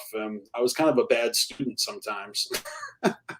Yeah. I mean, I never did my homework, so I wasn't. But yeah, I mean, that's, I don't know, like, who's to say that's a disability, you know? Like, yeah, true that. But you know, I paid a guy to test me, and he gave me results back, and you know, and that's what he told me. Yeah. All right, we got another one or the other here. Who's better, Michael or Prince? And I think he means Michael Jackson. Yeah, for sure. I mean, they're both like so great in their own ways. I gravitate a little bit more towards Prince, I think, you know, but I can't really say who's better. Maybe Prince. Okay, I think I'm gonna go with Prince on that. Yeah, I mean, like he played all his own instruments and da da da da. I don't think Michael did that. Michael did a lot of things, but I Yeah. saw some footage of Prince like perform, like just wailing on guitar, and it was recent, like a few years. I mean, I don't mean the footage, but I mean I recently saw old footage of Prince just playing guitar, and I was like, holy shit, he's like Jimi Hendrix. He's like really good at guitar. Like I didn't realize how good he was. Yeah, I think I will definitely go with Prince on that. Okay. Oh, Joe's just throwing all the questions at us. What's better, pizza or burgers? So many hard questions. This Pizza. one's impossible to answer. I mean, Go how can you eat pizza? You're gonna choose pizza though? I can't even eat pizza anymore. Like I have to, I mean, I can't eat bread. So I eat burgers more than pizza just because I can like wrap it in lettuce. Yeah. But yeah. Yeah. I probably go the same way too. Like I love pizza, but I think I've had more pizza in my life than I don't need to have pizza anymore. Like I still have all right, what's better, trap beats or boom bap? Well, I mean, like I really like both of them, honestly. Like I like boom bap beats typically more like for myself, I guess. Thus far. Yeah. Just in general, like when I'm just going through beats, you know, I tend to gravitate towards that. But I don't know, like I really like both of them, honestly. Like I was trying to, you know, I think I'm gonna incorporate some trap beats on some singles coming out soon. So I haven't really used like boom bap beats and like stuff that people have heard, but I definitely like have quite the collection of So them. you're sitting on beats, is what you're saying. You got. Oh You got yeah. yeah. Yeah. What about here's a good one: Whitney Houston or Mariah Carey? I mean, I think Whitney is more of a legendary, well, I guess they both are, but I guess maybe because she's like gone, she's kind of like encapsulated. But I mean, I've always really liked Mariah Carey. I see people talk a lot of shit about her, but like when I was young, I like I had like a Mariah Carey album and sang a She lot. had, she had her moment. I mean, she was at the top. Both of them were Mhm. at different times, right? Yeah. But I Or mean, like that was even like in a sorry, my nail is like coming off.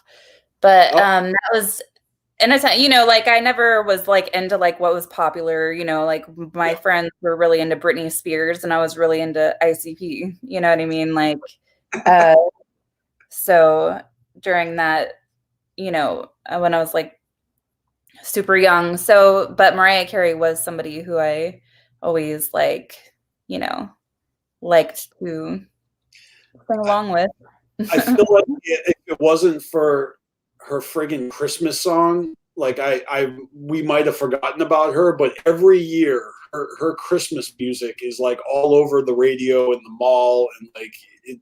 You know, I'm just saying, like Christmas is weird because no other time of the year do they jam the theme music for the holiday down your throat for like 2 months straight, like everywhere you go. It's so bizarre. Yeah. Yeah, I'm glad I don't work in restaurants anymore because it's definitely irritating. Yeah, you know, I'm currently working at a Trader Joe's, so I you know I hear whatever they got playing at the Muzak, and just the other day a customer like complimented us on our music. They're like, "Yeah, the playlist is rocking right now," and I was like, "Really? It's friggin' Miley Cyrus," and it's like. And if you're here long enough, you hear the same shit over and over again. And I'm like, I guess Yeah. you're. So I'm glad. I'm glad we're doing a good job keeping the customers happy, but this shit drives me crazy sometimes. Like, yeah. All right, here's another one for you: squats or push-ups. Definitely squats. Okay. Now, here's a tough one: 40s or blunts. 40s. Really? I smoke, but it usually kind of puts me to sleep. So I'm not big of a smoker unless I'm trying to go to sleep. Or You know, sometimes a little I bit. But wouldn't even be able to say either because I'm not much of a blunt smoker and not much of a 40 drinker. But if it was beer or weed, I'd probably say weed, except Mhm. I'm on a hiatus. I haven't smoked since before Thanksgiving. I kind of quit. I mean, I guess you could say I quit because I'm not smoking right now. I'm not against it. I wish that I was more of a smoker. You know, I'd prefer to say blunts over 40. But yeah, it just, you know, just kind of puts me to sleep. So I don't even drink beer anymore. I used to, you know, but I can't drink beer either, like any type of like grain or whatever. I just can't consume anymore. So, Right. um, so liquor. Nice. Um, this one's weird. Gloves or mittens? Gloves. All right. Got to release those fingers. Yes. And then lastly, we got fries or hash browns. Fries. Same. Oh, not lastly. Now it's hoodies or scullies. Hoodies. Same. Same. Joe, I like thank you so much hoodies, for. but I don't like my bangs. being trapped and then all messed up afterwards. All right, yeah, your hair. Well, I'm actually the same way about my hair. Is that I don't even like wearing hats anymore because I don't want to cover up my hair. Hmm. I have a lot of ball caps that I haven't worn in years because I think I've passed that phase in my life where I think I wore a cap like all the time. Now I'm just not interested. But yeah, for real, thank you, Joe, for all these questions, helping me, keep this going, keep it interesting. That's mighty fresh. And Joe is like one of my best friends, for real. He's down in Miami, so I never see him, but he's a huge inspiration to me. We used to work together, and he's just one of my best friends. So it's cool to have him here. Almost being the third interviewer. And he says he's got one more. Now I'm waiting for it. I have no idea what he's going to say.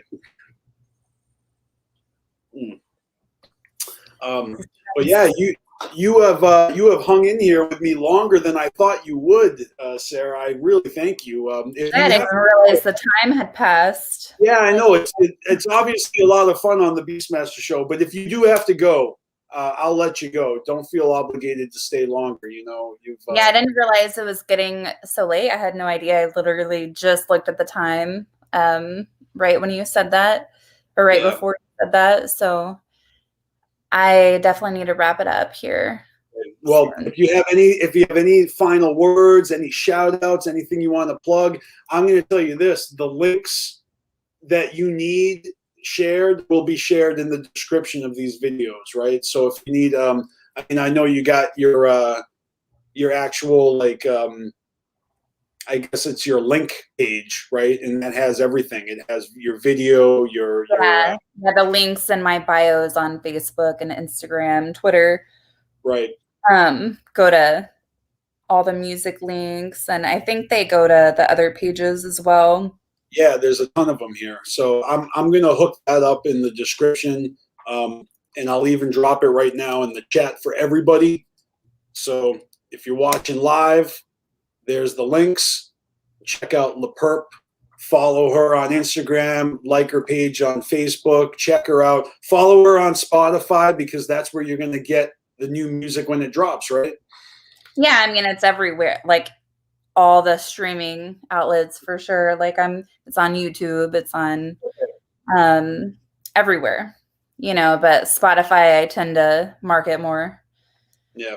For sure. Yeah, I do too. I don't know why, but I mean, I put my album on everything. It's on Apple, Amazon Music, but Spotify seems to be a place where I consume music, so I tend to focus on that more. Yeah. Same. Well, Joe wants you to give us 16 bars. He says your voice is gorgeous. He's not wrong. And if you don't want to, that's fine. But yeah, not today. I'm actually. I'm sorry I wasn't more entertaining. I've been very tired all day. Oh, no. Are you kidding me? This has been the best. I've had the best time talking with you, and my audience is really going to enjoy your music, and I hope they enjoyed our conversation because it's been fun for me. So I don't care what anyone thinks. Yeah, it's been fun. For sure, we should do it again. Hell yeah. Well, I'm doing this every Saturday afternoon all year. So you are definitely welcome back again. If you have something to promote, shoot it to me, and I will definitely promote it in the meanwhile. And we'll have a follow-up broadcast sometime later this year. How about that? All right, that sounds good. Cool. All right. Well, thank you, LaPerp, and have a great night. And I'll talk to you soon. And you too. Thank you. Right, and everyone go check her shit out, and watch the music video, the lyrics video, and check out that EP, Brick by Brick, available now. All right, I'll see you later. All right, see you. All right, guys. So that was Perp, and we still got another hour here on the BeastMaster show. I'm not sure if I'm going to get any help from the Juggalo Jedi Council, but I have extended the invitation for them to join me for the second half of the show. Maybe what I'll do is I'll just shoot a link into the chat, and we'll see what I get. But yeah, so I've got some more topics to cover right now, and that was really dope. Yeah, I will definitely get the link I shared in the chat under the description of all the videos, because we're streaming on Facebook and YouTube on several channels, so I'm gonna have to do all that later. And oh, I still got this comment up. All right, let me get rid of that.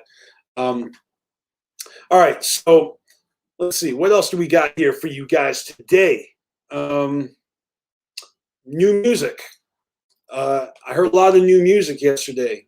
That's a thing we're doing every week. We're going to talk about music that I just discovered or recently enjoyed. One thing I can say is that the new music that shows up on Spotify on Friday isn't necessarily always music that just came out that week. I noticed that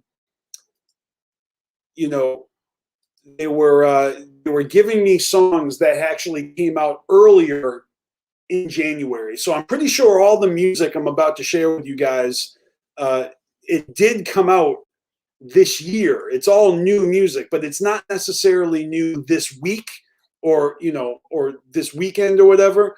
But yeah, I heard some dope music this week that I'd never heard before.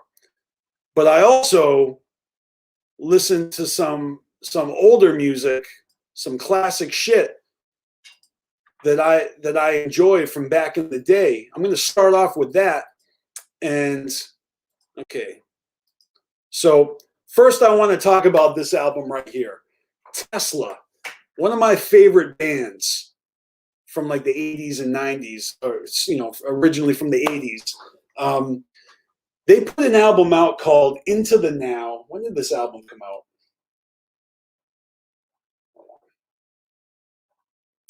This album came out in 2004. And man, this is just like from beginning to end, one of my favorite albums.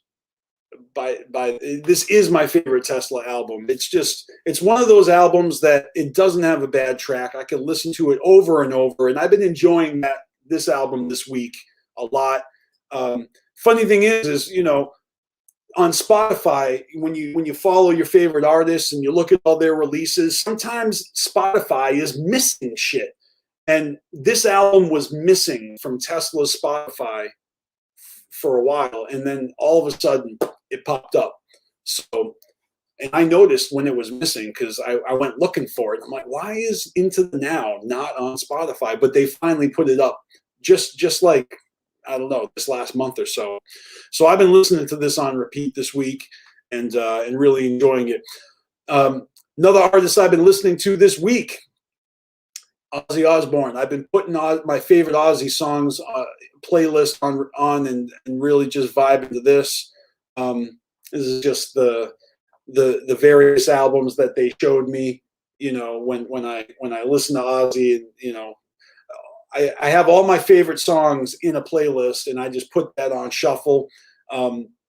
Ironically, that one right there on the bottom left, the Black Rain album, I think it's called. That's my least favorite Ozzy album of all time. Like I couldn't even tell you one song on that album I like.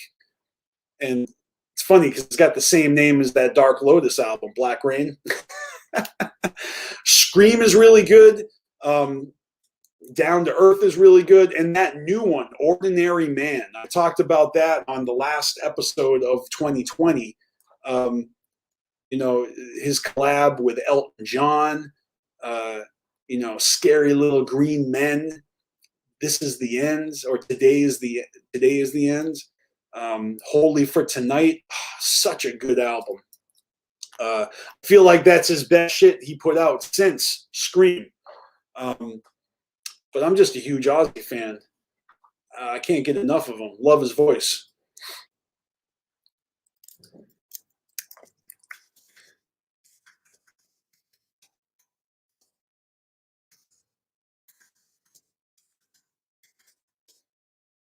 All right. Just shooting a reminder to the crew if they want to join me.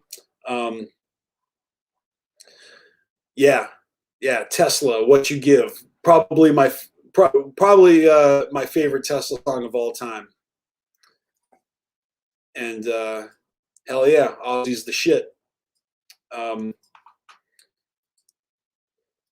Send one more message here.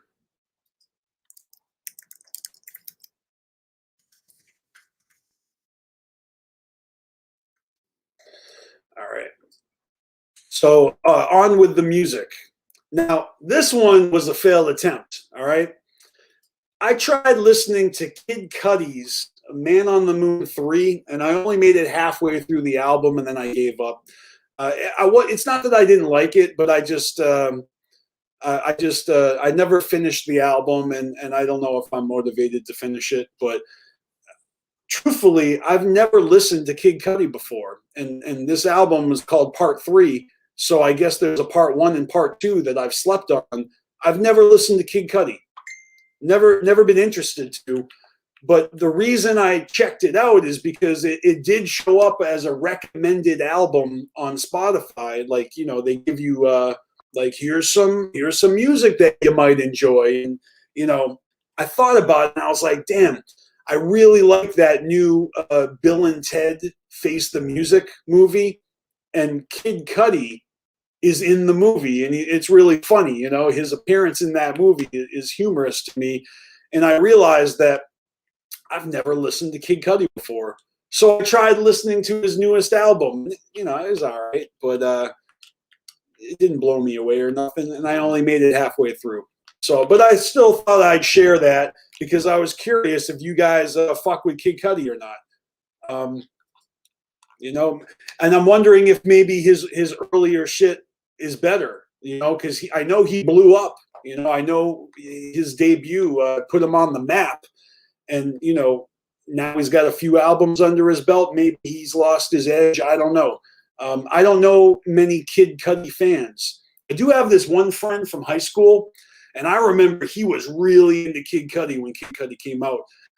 My dude Adam from high school, one of the few people I know who actually attended Woodstock 99.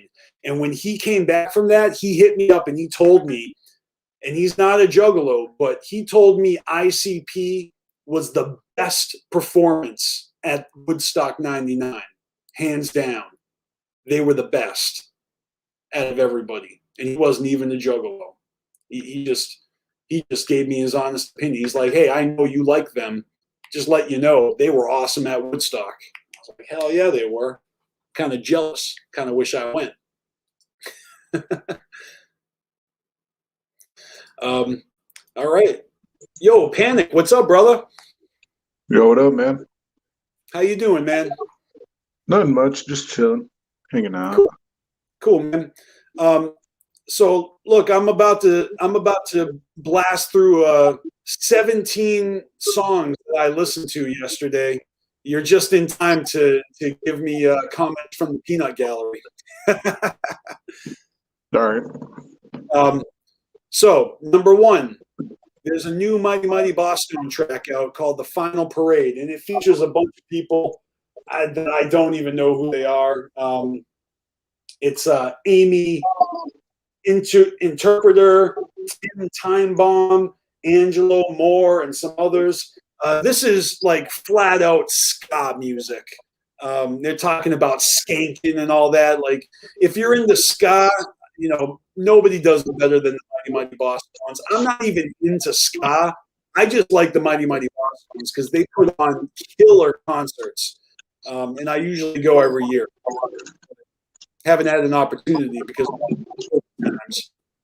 All I know is their one-hit wonder. I can't even remember the name. Well, it's called The Impression That I Get. That's what. Yeah. Everybody knows that song. It's the only song. it kind of is their one-hit wonder in terms of mainstream popularity. But let me tell you, that is not even their best song. They got bangers. Yeah. Also, I guess I'm just not into that form. Bobby C says, all the guests are from Scott Bands, Angela from Fishbone, Chris from Less Than Jake, Dave from Big D and the Kids. All right. I didn't know that, but thank you for tipping me off. I figured as much because this is a total Scott track, this Final Parade. And it's good. I need to hear it a little more to get into it. Because I guess you can say, like, the impression that I get, pardon the pun, from ska music is that it all sounds kind of like happy, friendly, I'm just skipping down the road type of stuff, right? Well, that is the vibe. I mean, it's definitely positive music. By the way, that song, the impression that I get, it's about AIDS. That's what that song is about. Yeah, Devil's Night Out. Old school fucking hardcore. One of my favorite songs by them from back in the day. I'm a huge Mighty Mighty Boston fan. I'm very particular though. Like, I like certain songs a lot and other songs I don't care for. But man, when you see them live, it is always a good time. It's they're one of my favorite bands to see live. And they do their hometown tour every year in Boston, except last year. And I usually go. It's like they do 3 shows back to back every year in Christmas and New Year's. Used to go to the Throwdown. That's what's up. Yeah, man. I've been to many Throwdowns. My best friend has been down the Bosstones since the 90s, and yeah, he got me into them. It's got to do my taxes. Keep the rest of the episode later. Peace out. Hey, don't forget, Adam, you entered that giveaway, and you might win again. You might win another calendar. So you definitely got to check back and watch the end of the show. You get your taxes done, because I know you entered. Sounds like a lie to me, because we can't file that shit till halfway through next month. Hey, he's got this shit done, man. Sounds like a lie to me. I can't panic. All right, we're moving on to the next song here. Now, this is dope. I was just talking about Rob Zombie last week about how I love Uneducated Horses, that album. And this week, Rob Zombie released 2 new songs. One of them is called The Eternal Struggles of the Howling Man, and the other one is called The Triumph of King Freak, a crypt of preservation and superstition. And I got to tell you, both of these tracks are fucking dope. And I didn't even actually realize they were dope until halfway through the songs. Like literally halfway through the songs, the bridge of the song, and all of a sudden I was like, whoa, this song just changed and got way better. So I fucking love it. Yeah, Rob Zombie dropped 2 bangers. I like the artwork.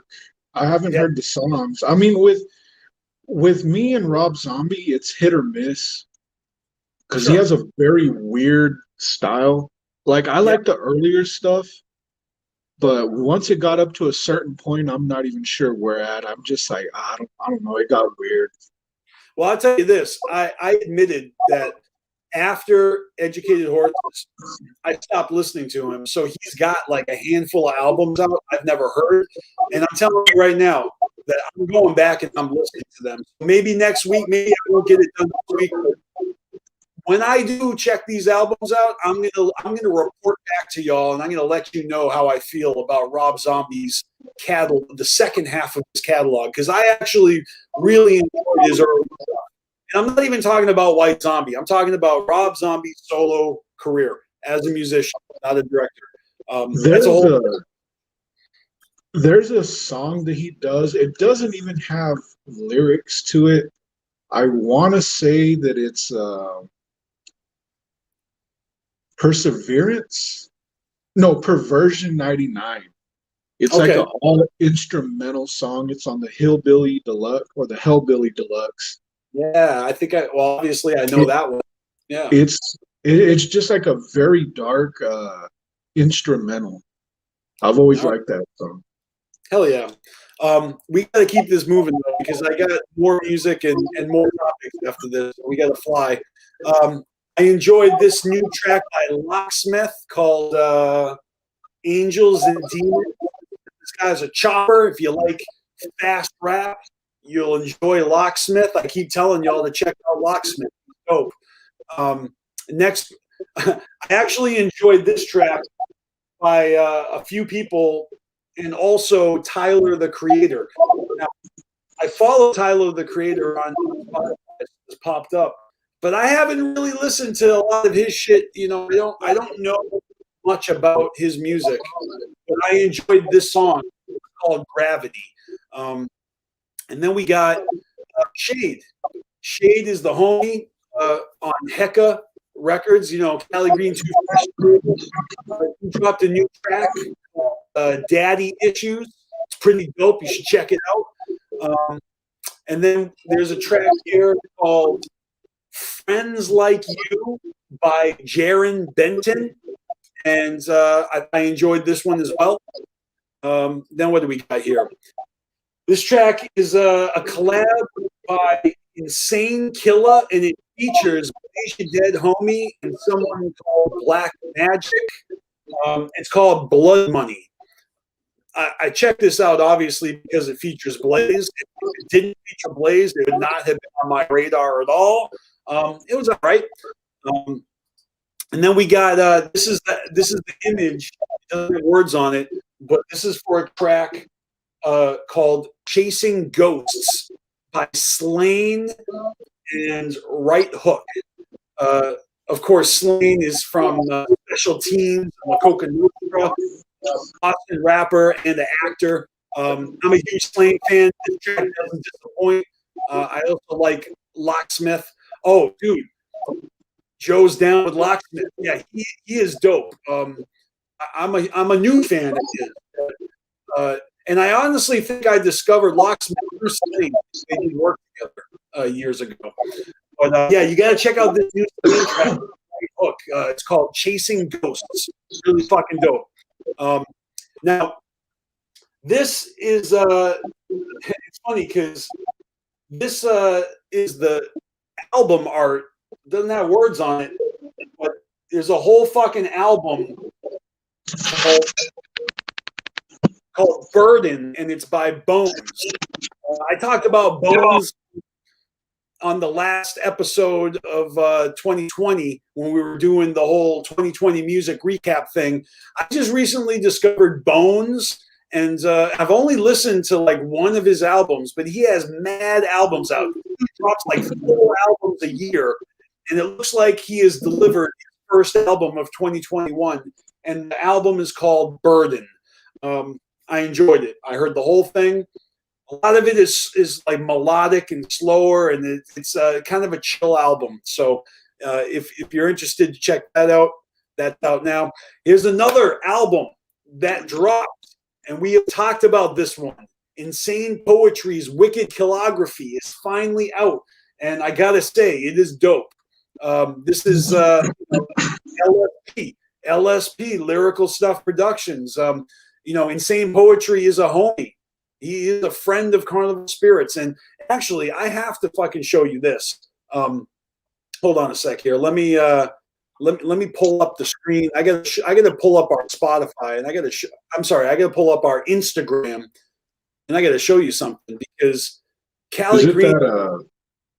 That picture with our name on it or something like that? Yes, it is. Oh, okay. I actually thought that was the name of an album or something that he had coming out. All right, here's what it is. Cali Green 2 Fresh commissioned this. So Hex Rated made this, the cover art for Insane Poetry's track that was made for Carnival Spirits mixtape, and he's doing like a remix of it as well. But this is all Cali Green 2 Fresh's project where he got Insane Poetry to do a song for an original song for our mixtape, which is dropping later this year. So anyways, I was actually surprised by this. I didn't know it was, I mean, I think Callie told me about it, but I forgot. And then all of a sudden we were tagged on Instagram and this dope image showed up. So I just wanted to show this off, but really, what y'all need to do is you need to check out Insane Poetry's new album, Wicked Calligraphy. Man, I can't talk, but it's a fucking dope album. What am I doing here? I need to pull up my application. Here we go. All right, now we're back. Yeah, it's dope. I really enjoyed it. The whole album, beginning to end, is definitely worth your listen. All right, here's another track that came out recently, not like this week, but I think this month. It came out this month. Kool-Aid. It's Little Vic, Vinnie Paz, and Billy Danzy. I'm a huge Vinnie Paz fan, so that's why this showed up in my Spotify recommended new release playlist. Definitely enjoyed this shit. Here's a track that also came out recently. Life of 9000, Josh Hammonds, Raymond Rivez, and Raekwon of the Wu-Tang Clan. It's called Wake Up. It's a dope track. That's a really fucking nice image of the horizon and clouds, like it was taken from an airplane or something. But yeah, this is I mean this showed up on my radar because Raekwon. That's why. Getting asked, did I peep that new Weezer album from yesterday? They got the Beatles producer who did the White Album. No, I didn't, but I'll check it out. I'm not really a huge Weezer fan. I think, I've heard a few of their albums, but I haven't really followed them like that. But you have piqued my interest with the producer of the Beatles White Album. So that's kind of epic for Weezer to be working with a legendary producer like that.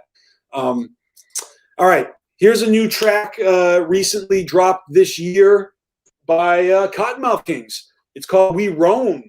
And Cottonmouth, I don't even have, this isn't even on my playlist here. But, I did listen to this. This is a really chill track. It's a really mellow track. It's not like a fucking high octane fucking weed smoke. This song is actually really sweet and calm. And,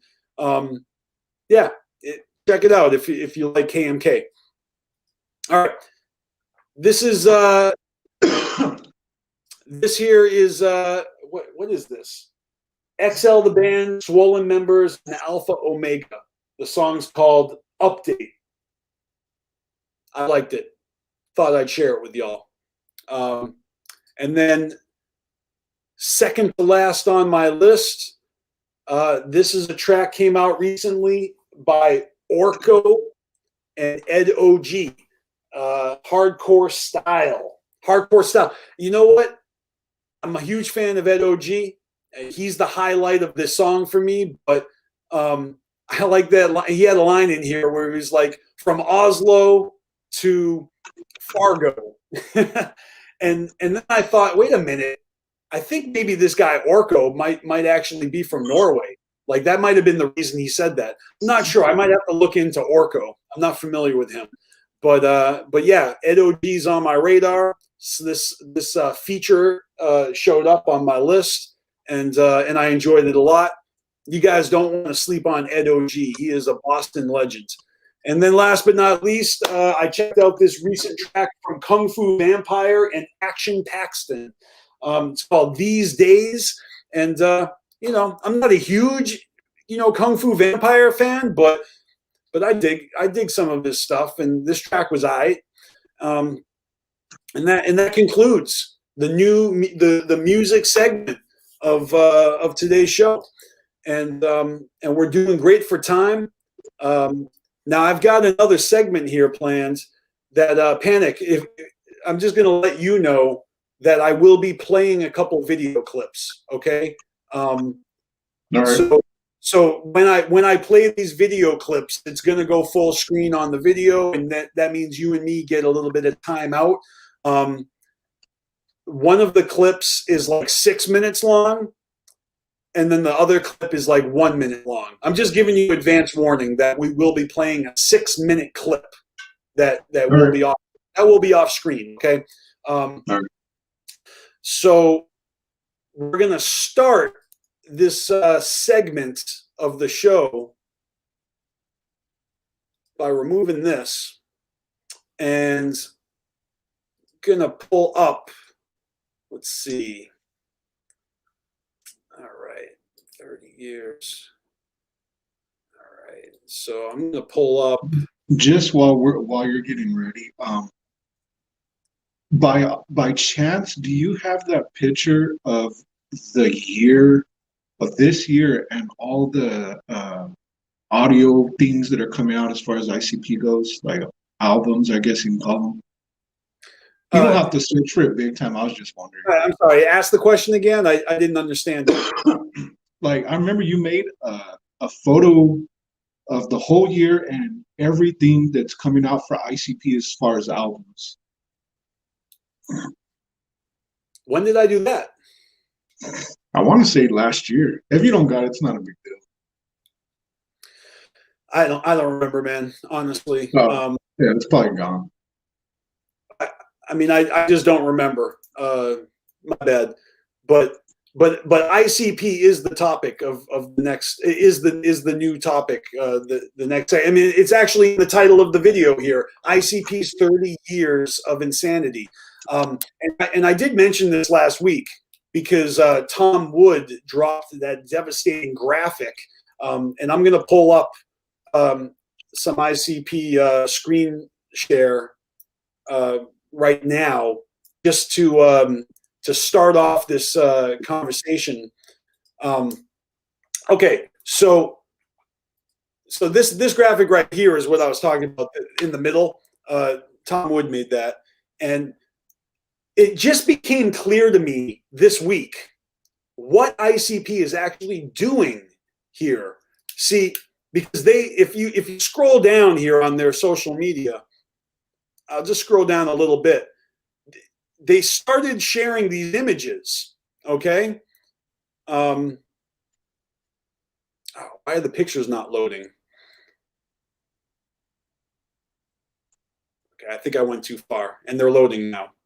Okay, so here's the first one, okay? So ICP dropped this on January 15th, right? And I remember talking about it, and you know, and this was really dope because they're celebrating the fact that 30 years ago is when they dropped their first EP, Dog Beats. Yeah. And I don't know if you heard Panic, but in the beginning of the show, I told y'all that I was going to do a giveaway at the end of the show today, and I'm going to do a giveaway. I'm going to give away a copy of Dog Beats at the end of the show today. So everyone who's watching live, you have an opportunity to win a copy of Dog Beats on cassette right here on the BeastMasteR show, for real, but not yet.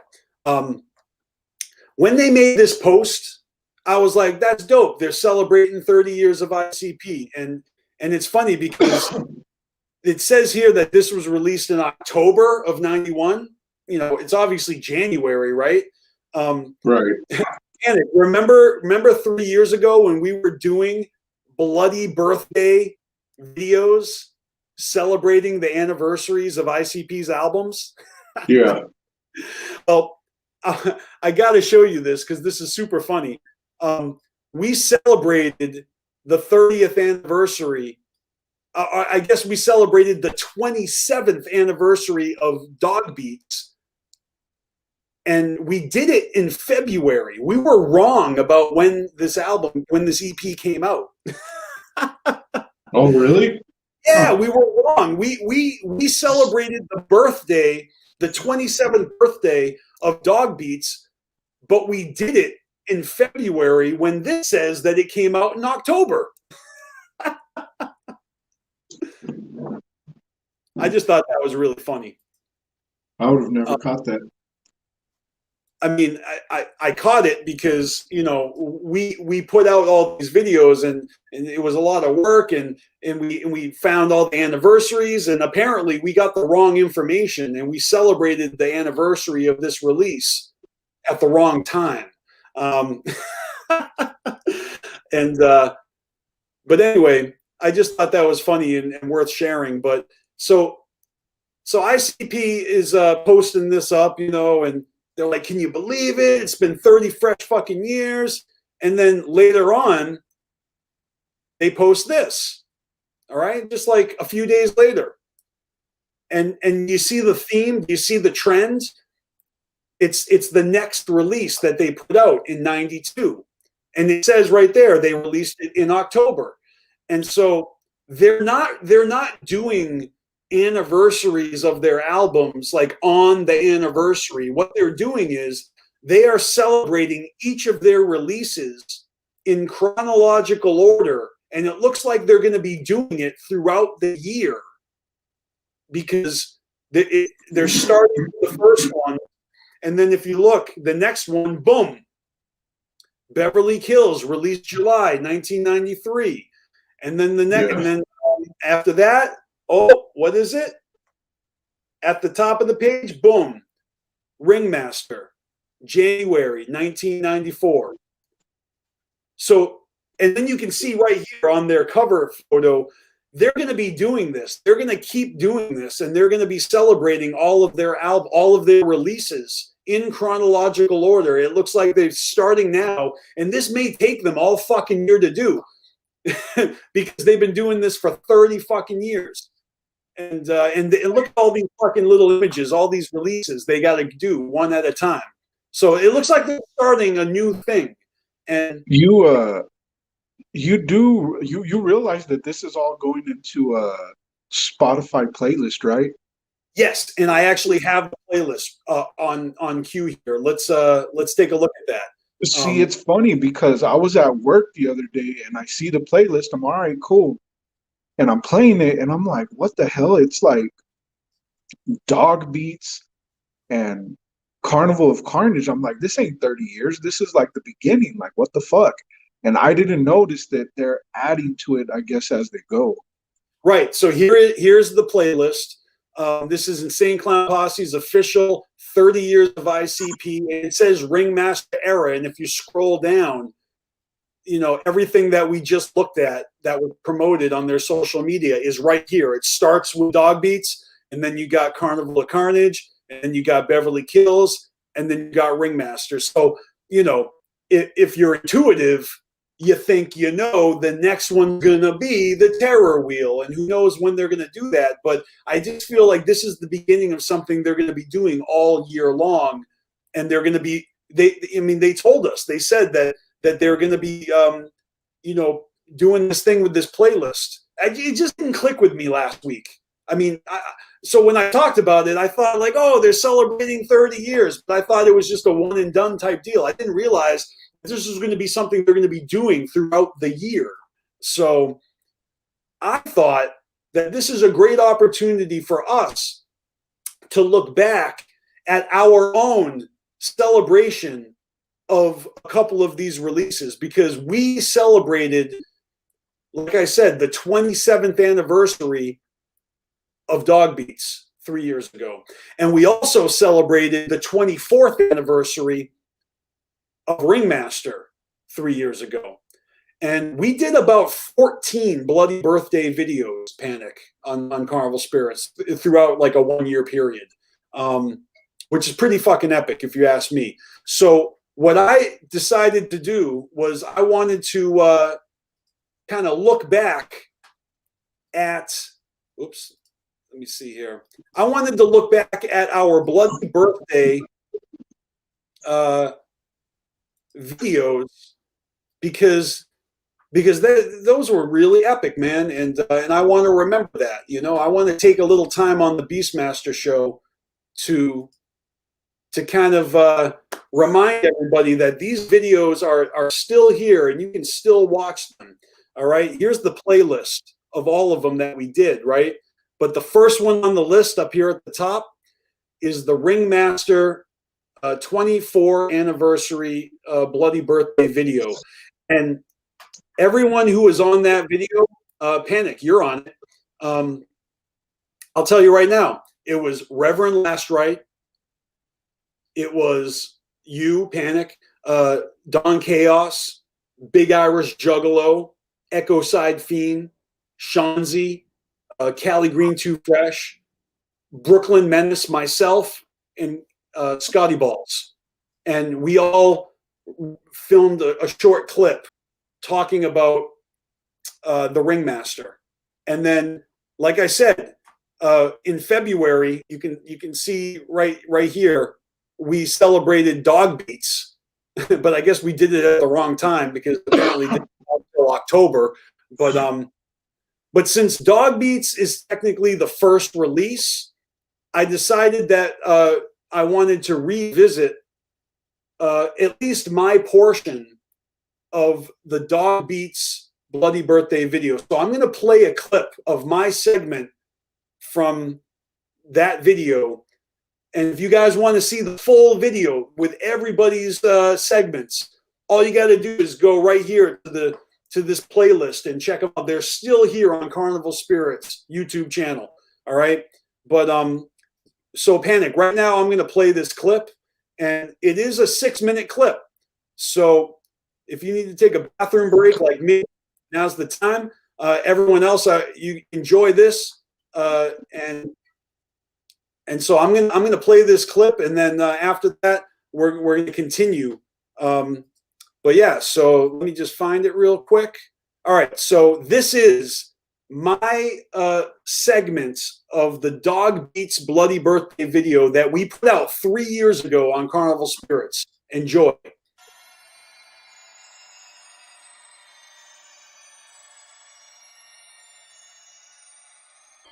The ICP'S got the dog. Oh yeah. Drop the dog. Okay. Oh yeah. Drop the dog.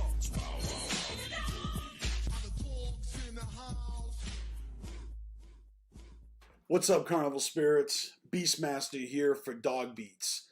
This album came out 27 years ago. What's notable about this album is that in 2017, ICP performed as Inner City Posse at the Carnival of Carnage show with Shaggy's other brother, Trey Pound, filling in for the late John Kickjazz. And I guess we have a documentary about John Kickjazz to look forward to.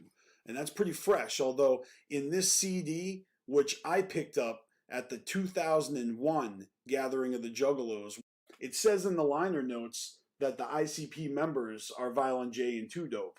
There's no mentioning of John Kickjazz. Something else funny in the liner notes, in the shout-out section, it says Mad Paperboy, which is funny because ICP has talked about in the past how they were kicking around names for their record label, and Mad Paperboy Records was a runner-up before they landed on Psychopathic Records.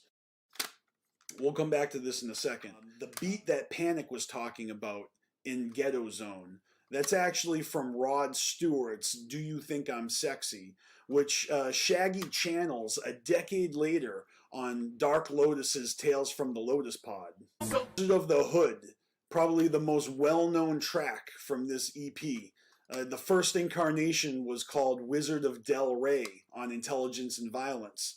And then after Dog Beats, it was included on the first Joker's card. And then Jay wrote an entire concept album and released it in 2003, featuring Twisted and Blaze as the Scarecrow, Tin Man, and Lion. And then we got a full stage performance at the 2016 Gathering of the Juggalos, which ended up being the last time ICP and Twisted would perform together on the same stage. Life at Risk is one of my favorite tracks off of this EP. The beat is from the movie The Wiz, which was a loose adaptation of The Wizard of Oz from 1978. An all-black cast, including Michael Jackson and Diana Ross as Dorothy from Harlem, who gets whisked away to the land of Oz. You know that Michael Jackson has a huge influence on ICP, so it's not a big surprise that Jay would end up doing his own version of The Wizard of Oz with that Southwest Ghetto Zone Del Rey spin on it. The title track, Dog Beats, has a line in there where they shout out their boys. Jump steady, rude boy, Nathan Mac. Chilling by my side cause my posse's stacked. That always piqued my interest back in the day because it made me so curious who these dudes were that you kept hearing getting shouted out in various ICP songs. And this was just one instance of it. Obviously, the Dog Beats beat is from George Clinton's Atomic Dog. The bow wow wow yippee yo yippee yay was used again in the future when ICP, Twisted and Blaze put out Hound Dogs. Goddamn hound dogs! Come on! Hound dogs ain't got shit to say. Yeah! Come on! Give a dog a bone, give a dog a bone. I think one of the most memorable lines from Dog Beats is where Jay is talking about stealing a car radio and finding his own tape inside it, which is a true story, and the tape was Basement Cuts, ICP's first release.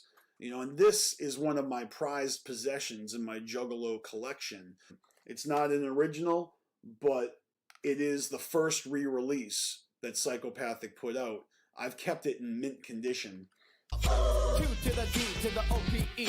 Hitting 03 with the ICP. You know, there's some quotes in the liner notes from Eldridge Cleaver. If you are not a part of the solution, then you are a part of the problem. And then from Violent J himself.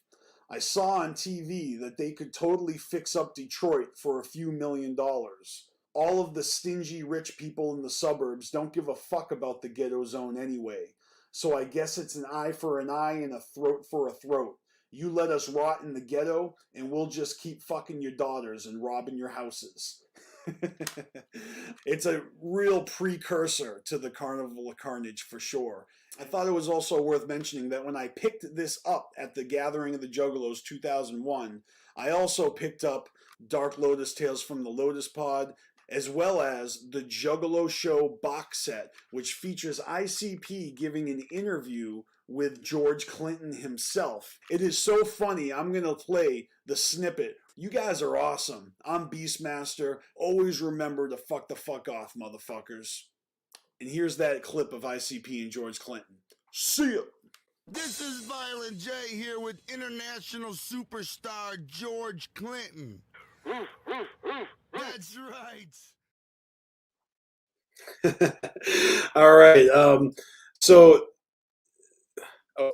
There we go. You're back, Panic. Yeah, so I cut that clip at the end off.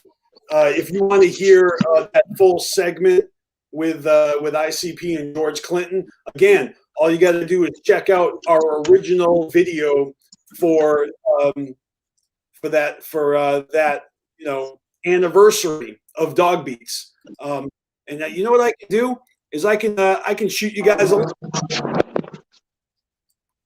I can put that right here in the chat for you.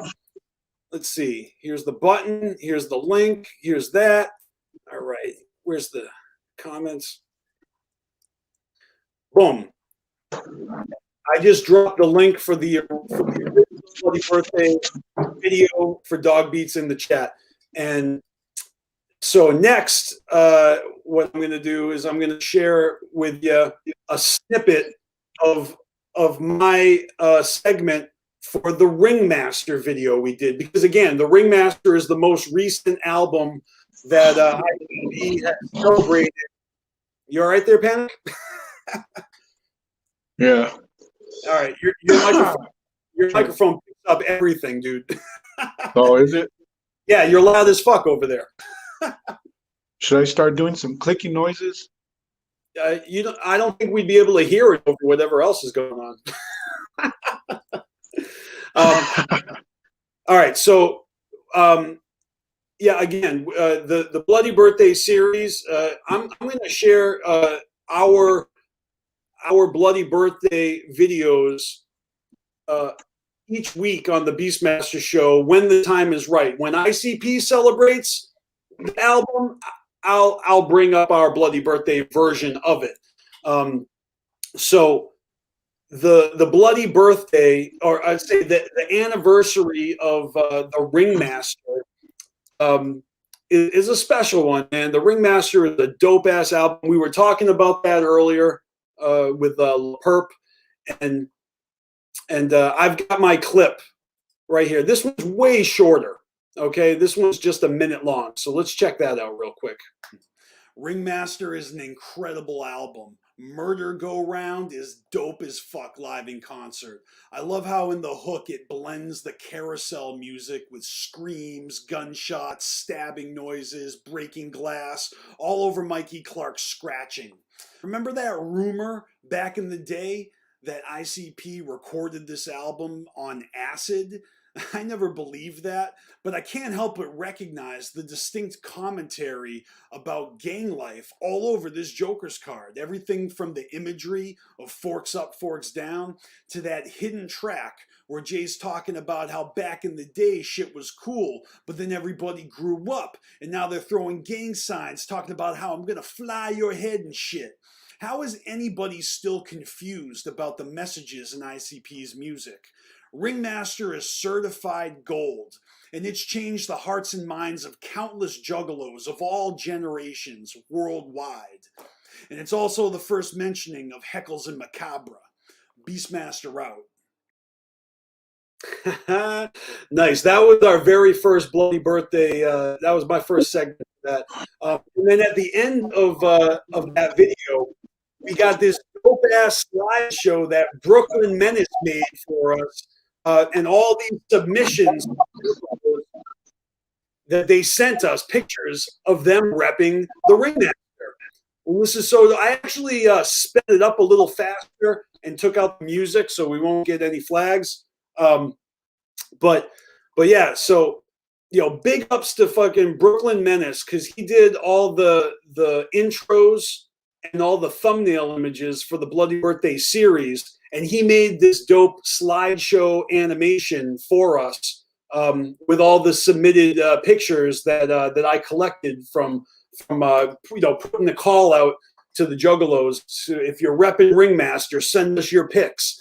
And this came out really dope. So I feel like this first Bloody Birthday video is so fucking cool. And I got a link to this video right here, dropping it in the chat for y'all to check out if you want, and I'll also put it in the description of these videos when we're done. But it's good memories, man. These are really fun pictures. A lot of people are great. Oh, that one on the right there is from Scotty D of Fago Lovers. I see a lot of familiar faces here, but it's really cool how many people were loving the Ringmaster and contributed their pictures to this slideshow. It's a little bit more left. There's Scotty D again. More recent picture. Yeah, boy. So this is going to be a new thing. We're gonna reflect on our Bloody Birthday series as ICP, is celebrating their catalog, 30 years of insanity. We are going to continue to share or showcase, and I'm going to share my snippet from each of these Bloody Birthday videos, because it's the BeastMaster show. So I'm going to share you BeastMaster segments of these videos. But who else was on the Ringmaster video? I'll tell you. It was, oh wait, I already told you that. Oh, I actually told you everyone who was on the Ringmaster video already. What I didn't tell you was who was on the Dog Beats video. It was Scotty Balls, Cali Green, Shanzi, Don Chaos, Echo Side, You, Panic, and me. Yeah. So those videos were dope. I mean, we know it's not Juggalo drama, but they're still fucking dope. Hell yeah. It don't matter when you watch them, they're always going to be the shit. That's right. And again, if you want to go look for them, there's a playlist on Carnival Spirit's YouTube channel where you can find all of those Bloody Birthday videos. But I'm going to keep, like I said, the next one on the list Well, actually, it doesn't matter when the next one is because we did them in the order of the anniversaries. So we did Ringmaster first, and then we did Cracked Tiles, but it was the 15th year anniversary of Cracked Tiles. That won't be the next one we share because they obviously are going in order, right? They're at Ringmaster. They're going to do Terror Wheel. Then they're going to do Riddle Box. We never did Bloody Birthday videos for, Terror Wheel or Riddle Box. The next one, the next oldest one that we did. Oh shit! We did one for Beverly Kills, and I forgot about it. Damn. I should be sharing. You know what? I'm not ready to share that clip. So next week, we'll at the Beverly Kills snippet. Now you know why we scared motherfuckers off. We put in too much work. You know what I'm saying? Like, that's what happens. Carnival Spirits puts in so much work that we scare motherfuckers away to just talk. You know what I'm saying? Oh, like, man. Yeah, we do live streams and we come up on here and talk, but bitch, we were here for a fucking reason. We put in work. That's right. So much, and we scare motherfuckers away. It is what it is. Oh, I love you, Panic. You're the best. Hey, look, I fucked up. I really did fuck up. I should have had my clip for the Beverly Kills 50187 Bloody Birthday ready today, but I don't. So we're going to look at that next week. And what we need to do is we need to handle some giveaways, all right? So first thing I'm going to do is I need to pull up my wheel because the wheel that I used last week to determine the BeastMaster song that we were going to play is the same wheel that I'm going to use to determine the winner of the Wickedly Beautiful Ninjets calendar giveaway that I've been doing throughout this week. So randomizer, I just need to find it. I didn't save the website. Hopefully this is the same wheel because that wheel was perfect. Ooh, that's a different one. Let me see. Here we go. Wow, it actually saved all my songs. Damn. All right, well, I need to make a new wheel. All right, maybe I can use a different wheel, I guess there's more than one wheel to choose from.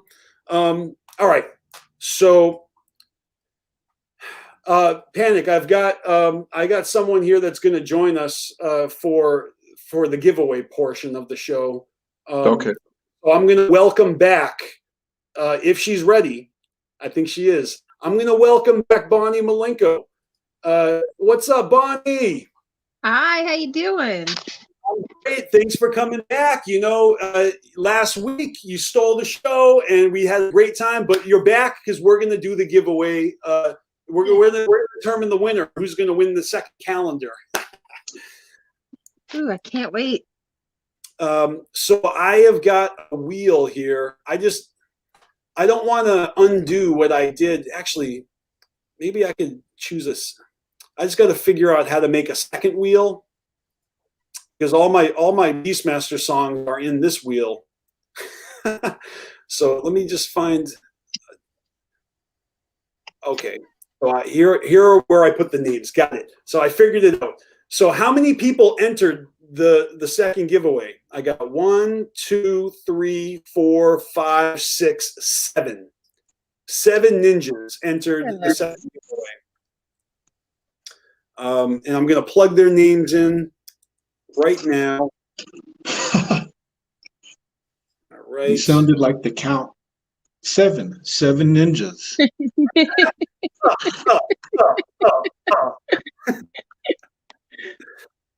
Oh, what do you think I'm going to do? What's the Muppet with the long nose? Gonzo. When he does the near, far, near. Yeah. Oh boy. All right, I'm almost done here. Okay, so let's update this wheel. Nice. This wheel looks good. All right, so let me put it on the screen and Chrome tab, wheel picker, boom. All right, we got the wheel. Now I've got all the entries here. Let me just tell you real quick who entered the giveaway. Firstly, we had Jazz. Jazz was the first one to enter. He actually entered the giveaway like right after the show ended. He blew up Carnival Spirit's Facebook inbox and sent me a screenshot. And he didn't even just follow. He was already following you guys. He was like, I follow them on Instagram. So I'm like, you're entered, bro. All right. Then I got a message from now the first winner of the first giveaway was Adam Unholy, and he hit me up on Instagram and asked if he could enter again because he already won one, but he's like, can I enter to win the second one? I'm like, hell yeah, you can. And so his name on Instagram is Adam Zuli Ul. I guess he's a fan of Axe. Now, this is funny, but he actually followed the wrong page. Like, I don't know if you're aware of this, Bonnie, but there are other pages out there. Like, there's like a Wickedly Beautiful Ninja page, which is like a parody of that page. Do you know what I'm talking about? Yes, I do. So he actually followed them, and I'm like, Oh no. I'm like, bro, like that page is ran by the Ugly Juggalos podcast ninjas from Pennsylvania. I know those guys. That's not the right page. That's not it. That's not us. I link and I'm like, this is the right page. And so he followed, and then he sent me a second screenshot. So, and here's the worst part. He's not the only ninja to make a mistake and follow the wrong page. Apparently, there's another older, like there's a Wickedly Beautiful Ninjettes page, Instagram page that's not official WBN, and so I think it was our next entry, Ivy Killer. I'm pretty sure he followed the wrong page. He followed the wrong page, and I had to correct him too. And I was like, God damn, is everybody gonna be doing this? Like. Not everybody. It was just a couple of them were following. So I corrected him. I sent him the right link. He followed y'all on Instagram, and I entered him. So if we're looking for this page, and there's these mistakes that can be made, how do we know we found the right one? Well, the right one on Instagram is called Official WBN. That's the name of the page. Yeah. Okay. You're the official page. Also, all the promotional material included on the BeastMasteR show last week, like every fucking flyer and every video on Facebook and YouTube, all has the actual fucking link in the description. So you can just find that and click it. Like, you don't have to look it up. Like, just saying. All right. So we got Jazzer, we got Adam, and we got Ivy Killer. And fun fact, Ivy Killer, Facebook told me that he was our top fan on Facebook recently. Like he's been liking our posts on Facebook. So, you know, props to Ivy Killer for engaging with us on Facebook more than any other juggalo lately. Because, you know, I don't know if you know that pages like rank your fans and stuff. Yeah, so, all right. Next, we had a Facebook entry from John Miller. So he entered. And then after him, I should show you this. This is actually pretty fresh because yesterday, I just got to real quick show you something. Yesterday, we had a little bit of help from the homies at Fago Lovers. And let's see here. Get the tab, get the thing. So the homie Cali Green 2 Fresh did us a solid and actually made a Fago Lovers post about this giveaway. This went up yesterday. It's got the flyer, it's got all the info, and it's actually got a snippet, a video snippet. I'll actually play this right here. It's just a minute. Check it out. We're doing a giveaway for Wickedly Beautiful Ninjette 2021 calendar. And if you would like to win one, All you got to do is follow them on Instagram or like the page on Facebook and send a screenshot to me at Carnival Spirits, and you're entered. And you get to pick your calendar. You can pick any of the ninjas you like, or you can get this one here that has them all. You can get Bon here like I did. And next week, you're going to see these calendars on the wall behind me, and they're going to be on the wall for the rest of the year for your viewing pleasure on the BeastMasteR show. All right. If you can't see, let me get rid of this so you can see a little bit better. Maybe I should switch it to this. Oh, I can't do it that way. Bonnie, can you see behind my shoulder here? There the calendars are in my fridge. Yes, I do see them. Right. They're going to be there. Yeah. I actually chose that spot because it's obviously a little closer, farther out from the wall. So they have the best opportunity to be seen. A little bit bigger there, the vantage point, right? Right. Yeah. That's perfect. Yeah. So I'm happy to do that, and that was the goal all along. You know, to get the calendar, to promote you and that page, and to rep it on the wall, on the Juggalo wall behind my back. So mission accomplished. Thank you so much. You're welcome. All right. So now back to the giveaway. Let me get that wheel back. Okay, so the reason I wanted to bring that up, it's relevant, is because I think the next 3 entries are a result of that Fago Lovers post, because I got 3 more entries right after, since Friday afternoon or evening when that got posted. The first one is Schizo the Clown on Instagram, and then Josh Smith on Facebook, and then finally someone with the handle "My Dog's Calling Me" on Instagram.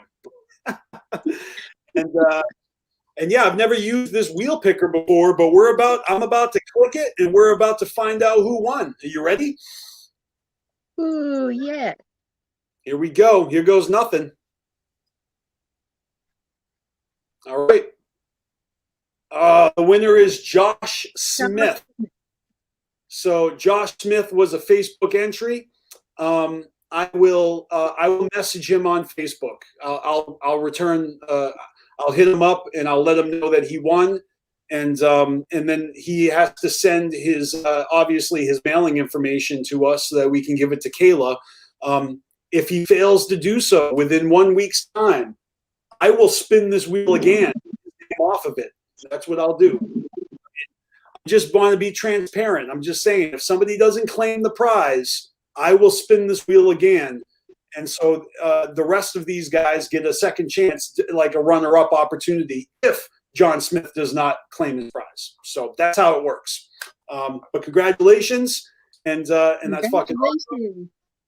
Now, I have one more thing to do before we do the BeastMasteR song of the week, and that is, and I told y'all that I was going to give away a copy of Dog Beats on cassette. And that's what I'm going to do right now.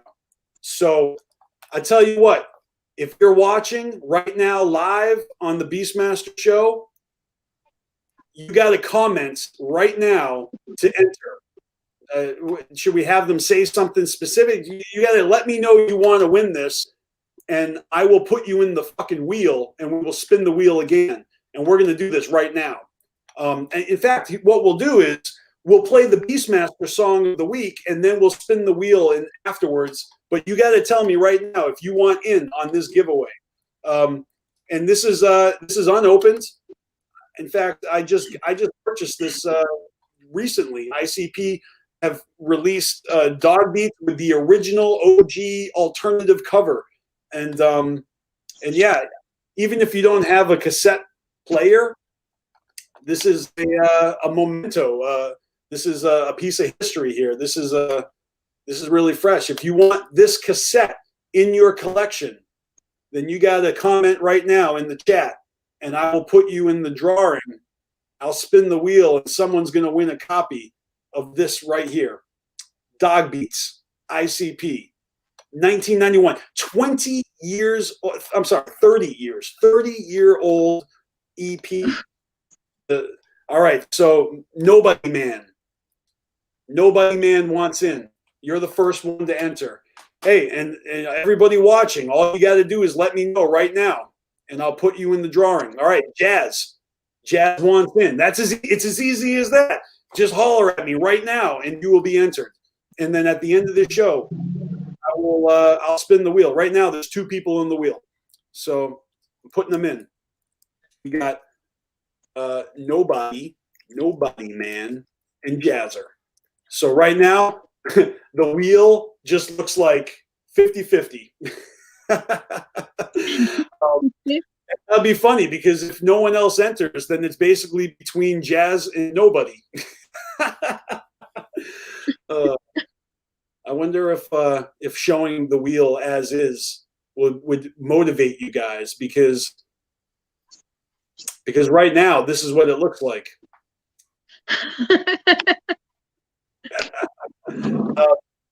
Are you telling me that out of all, like, there's over a dozen of you watching right now, nobody else wants to win a copy of ICP Dog Beats on cassette?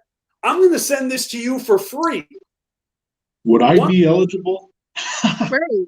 Yeah. Yeah, of course. Okay, You want to win? You want to be answered? All right. Yeah, I'm not opposed. Dude, I think the more the merrier. I mean, obviously the chances are less for Nobody and Jazz, but I don't care. Like, you guys can. I kind of ruined their chances.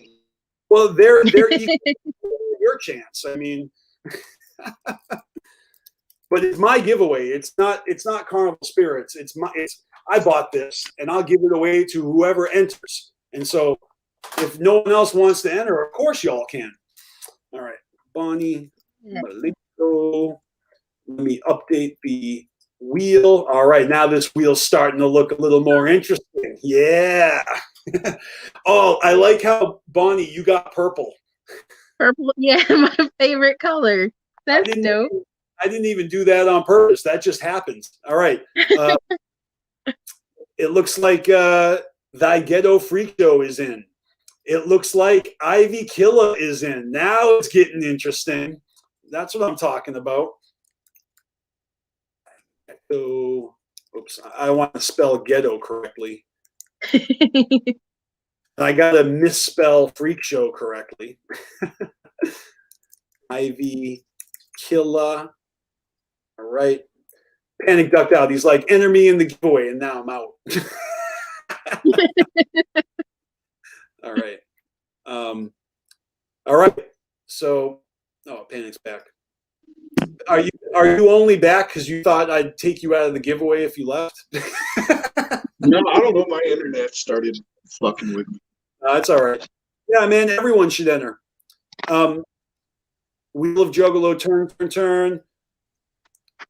Call the winner and what they've won. Does that mean you want in, Raven? Did you enter? I mean, I see your comments, but I'm not sure if this is your way of signaling that you want in. I mean, I heard what you said earlier. I saw your comment earlier. Maybe I shouldn't even put you on blast. You said, I don't know if I got Clown Love anymore, but I'll give you a whoop whoop. But are you going to enter? I mean, if you don't got Clown Love no more, then maybe you don't need this cassette because maybe someone else needs this more than you. So don't enter if you're not feeling it. You know what I mean? And but you're watching the BeastMasteR show, so I got Clown Love for you, man. You're right. This does need a theme song. Well, you know what? I gotta get the music segment of the show started soon. And we are going to spin a wheel and choose a BeastMasteR song to play very shortly. So maybe I can put a little theme music here. Let me see if I can. Do I have anything? BeastMasteR beats, BeastMasteR number ones. Don't play anything from Steve-O. Yeah, right? No, I thought I had, you know what I can do is I can, well, I don't want to play that, but I thought I had an instrumental on deck. I do, though. It's not in iTunes, though. It's in a folder. Is anyone else entering? Let me just see if I can find, oops. It's all right. I don't mind killing a little time, give people a little chance to, you know, to enter this giveaway. If you want to enter it, win a free copy of Dog Beats, just let me know right meow. Let's see. It's not in here. I got a couple folders that I've been storing relevant information. Let's see. Music. No, that's not it. Where the hell did I put this?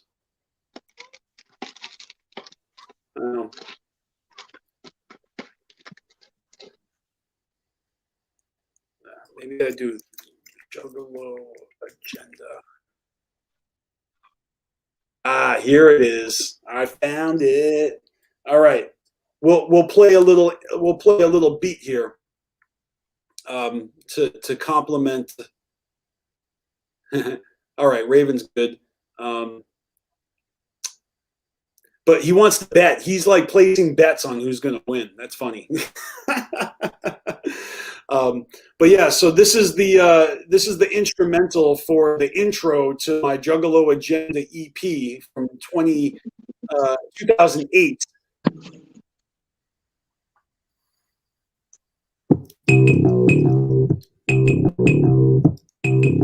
All right. So we'll just play this for a little bit. And I guess I got a carnival bark a little bit. All right, step right up. Step right up. If you want to get your hands on this greasy, sleazy, ICP'S cassette tape of Dog Beats 30 years ago with the alternative fucking weird fat clown on the cover. Come and get it. I don't have a carnival bark.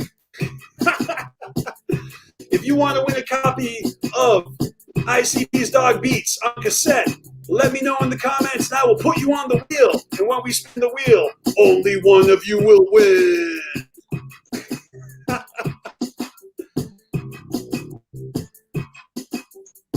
All right, I don't think we're getting any more entries.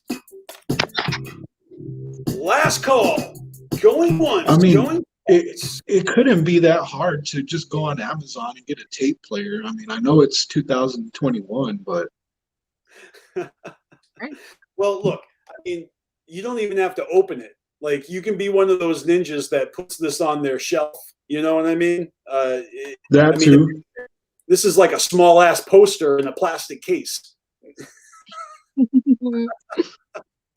You know, I just got one, but that's not what we're talking about. All right. Well, I mean, we haven't even lost any viewers, but literally no one else wants to enter this giveaway. Sometimes I don't understand you guys, but maybe it's because you're afraid to win. I get that. Like, because maybe you don't want to send me your mailing address. You don't want BeastMasteR to know where you live. I get it. There's no way for you to win this without giving me your Addy. And, you know, one of you guys are gonna win, and then if you don't give me your Addy, then I got to spin the wheel again. So, I mean, I get that. It's anonymity. That's why you get a post office box. It's stranger danger, really. You guys don't really know me that well. I've only been up here on YouTube for 9 years. I've only been a Juggalo for 25 years. I mean, I'm kind of like basically a stranger. All right. So we do have one more entry here. It's Daddy-O. Daddy-O wants in. All right, Daddy-O.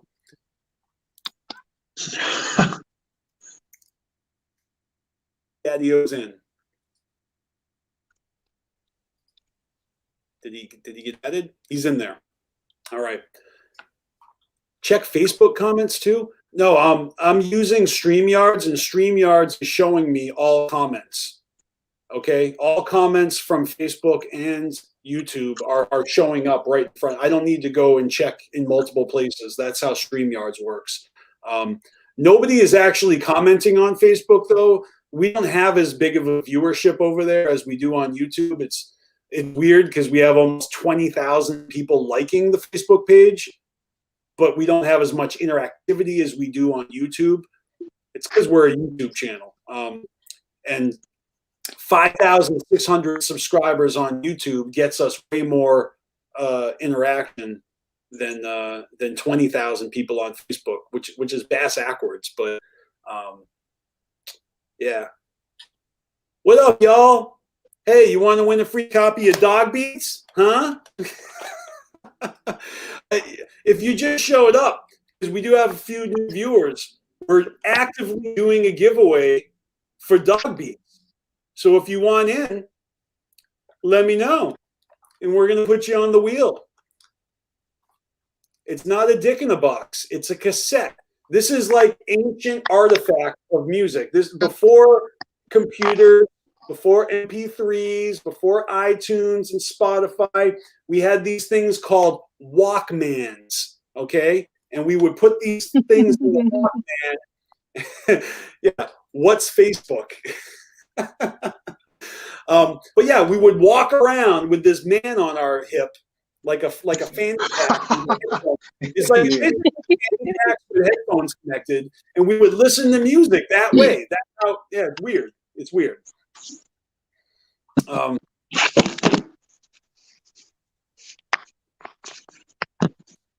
Say you want added off-brand if you want to be. Say what? Say you want added off-brand if you wanted to be added to win Dog Beats. I can't understand that. Oh, look at this. Off-brand. Oh, because off-brand is your name. I'm sorry. I'm so dense. All right. Off-brand 17 is in. Thank you, Raven, for helping me explain myself to the chat. Oh, my goodness. All right. So what are we up to? 1, 2, 3, 4, 5, 6. So we're up to 8 entries now. Off-brand 17. That's great. Anybody else? C+ Studios. Oh, C+ Studios. Whoop whoop. Yo, you want to win a copy of Dog Beats, right? Say the word, brother. Say the word. Everybody else who's already on the wheel, they're like, stop entering more people. Right. That's not how this works, guys. Like, I'm trying to spread some love here, so I want the wheel to spin wide. You know what I mean?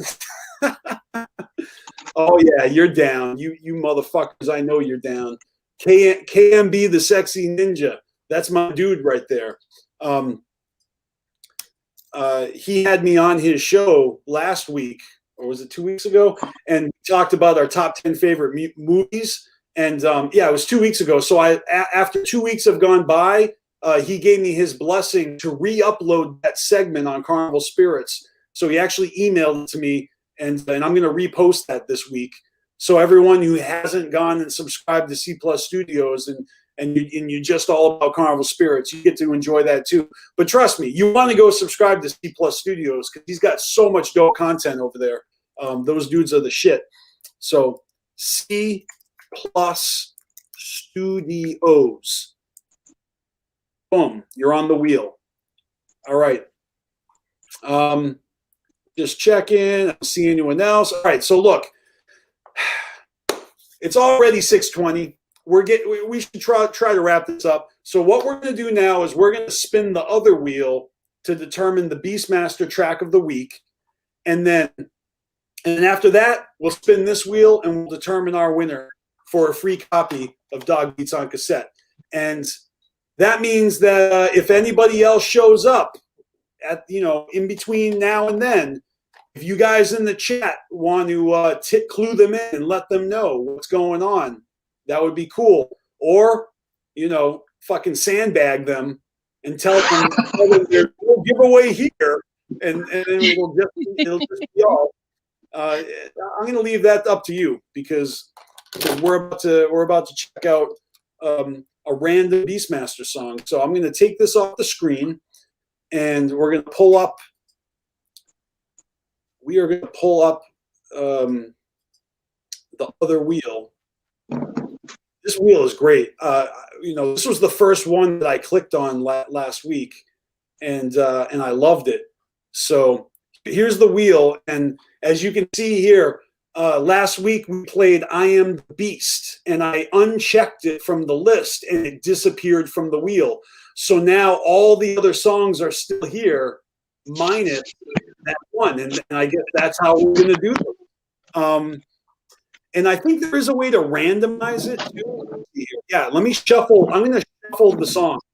I'm going to shuffle Boom. It's been shuffled. Okay. So this is great. I don't know what we're going to get. It's going to be interesting because not all of these songs are available online. Some of them have never been posted online before. So we have an opportunity to hear something that has never been shared before, or we can hear something from my new album, from my most recent album. All right. I don't know about y'all, but I'm ready. So I'm going to spin this bitch. Here we go. Here goes nothing. This right here is the real terror wheel. Here we go.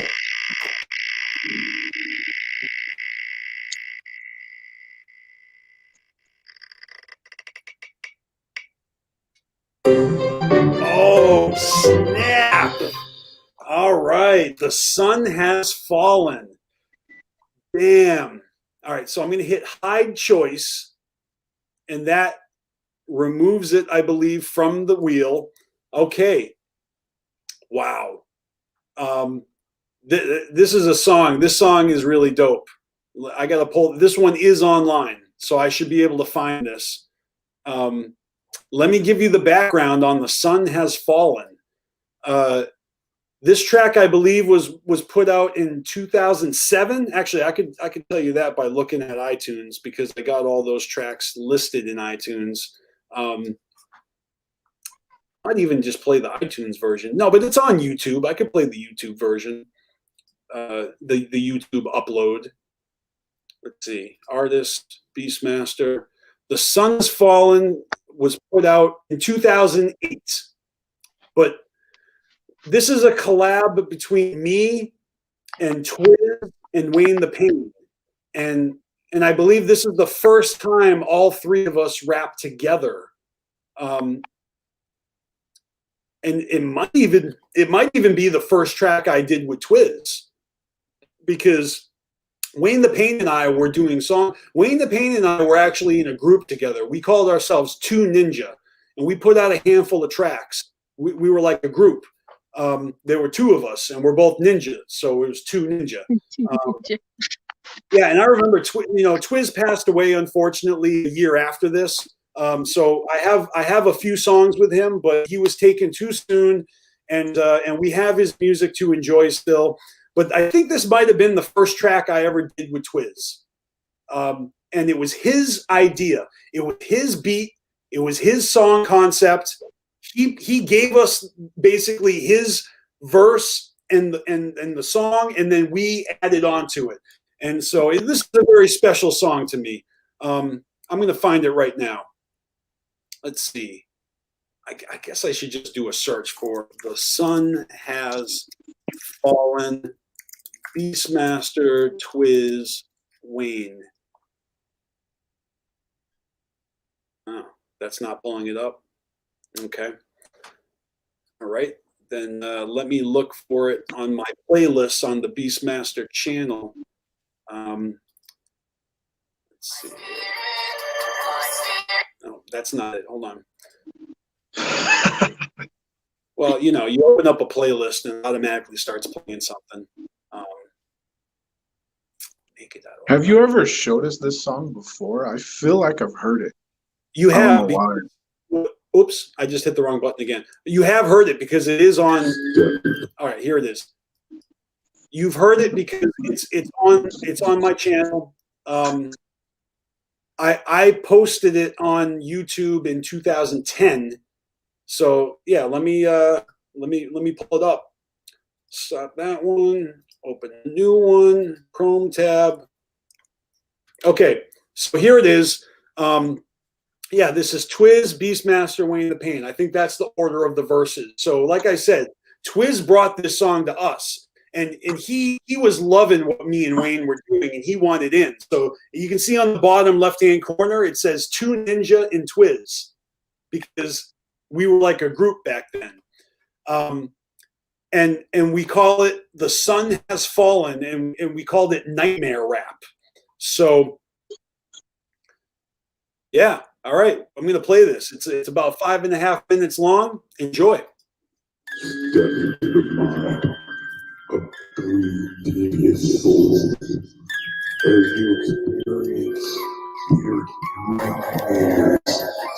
BeastMasteR wake up and this is my welcome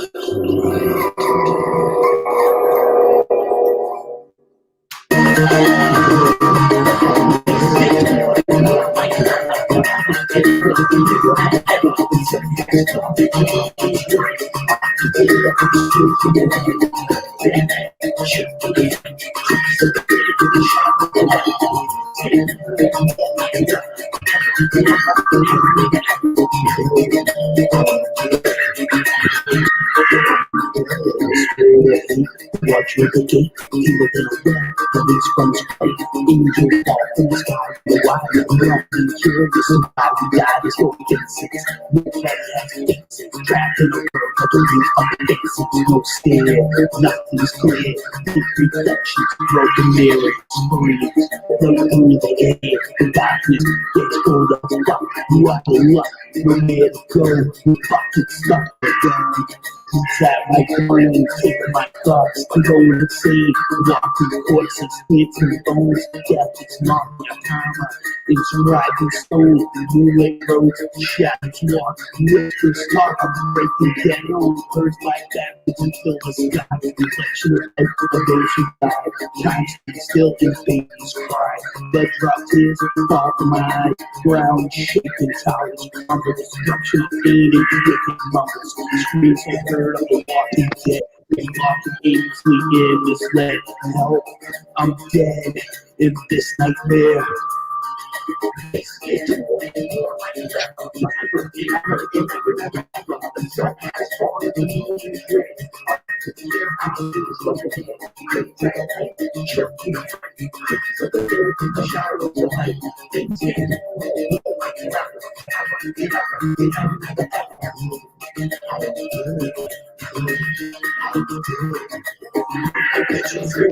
Visions. Yeah, I'm breathing and only will be taking in a minute. I'm going for pieces unknown. Alone is a river right from the where I am. Long down rabbit holes and little rabbit swells on the floor. The floor is out of control and outside. And getting better. More flesh on the monsters. And you can check it down for that. Check out my hospital yard. Blood, watch the bad bar. Wire wrapped around the heart. On my chorus and scorpions. It's not my last name to my neck. Feeling like a lava lamp on the running head. Pulling down the bottom of the spit. Lanterns that I wish I didn't exist. Getting bit, forget about waking up. If I do it to lose my games with myself, I'ma lose cause I'm always treated by a lot of goblins. And all kinds of creatures that have major problem. Looking back that my head is still passing to my spine. You are so paper, cut it off and leave my body behind. Because this time I want to come fear. I'm dead in this nightmare.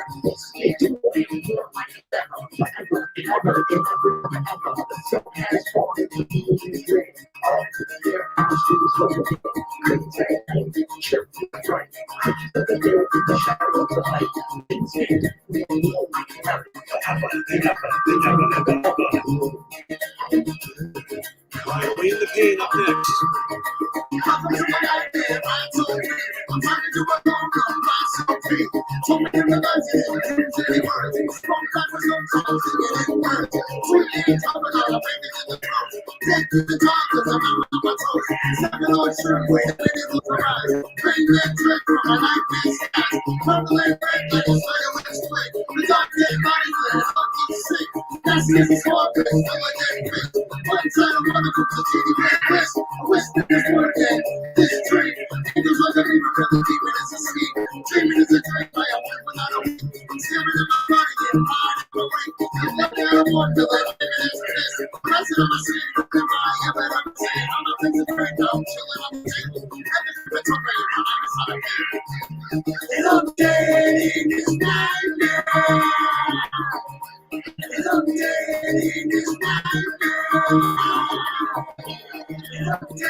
Oh, wow, that was a blast from the past. You know, I some comments. It is hard to hear us, but you have to understand that like this was like our early shit. Like, you know, this wasn't mastered and it was mixed by me poorly. Like, you know, Twiz did all the all the special effects, all the little weird noises and stuff, and he just laced it up with all these creepy ass like nightmare sound effects. Yeah, so it's that's like one of my early, you know, so I'm early from 2008. I got a lot of songs before that were even worse quality.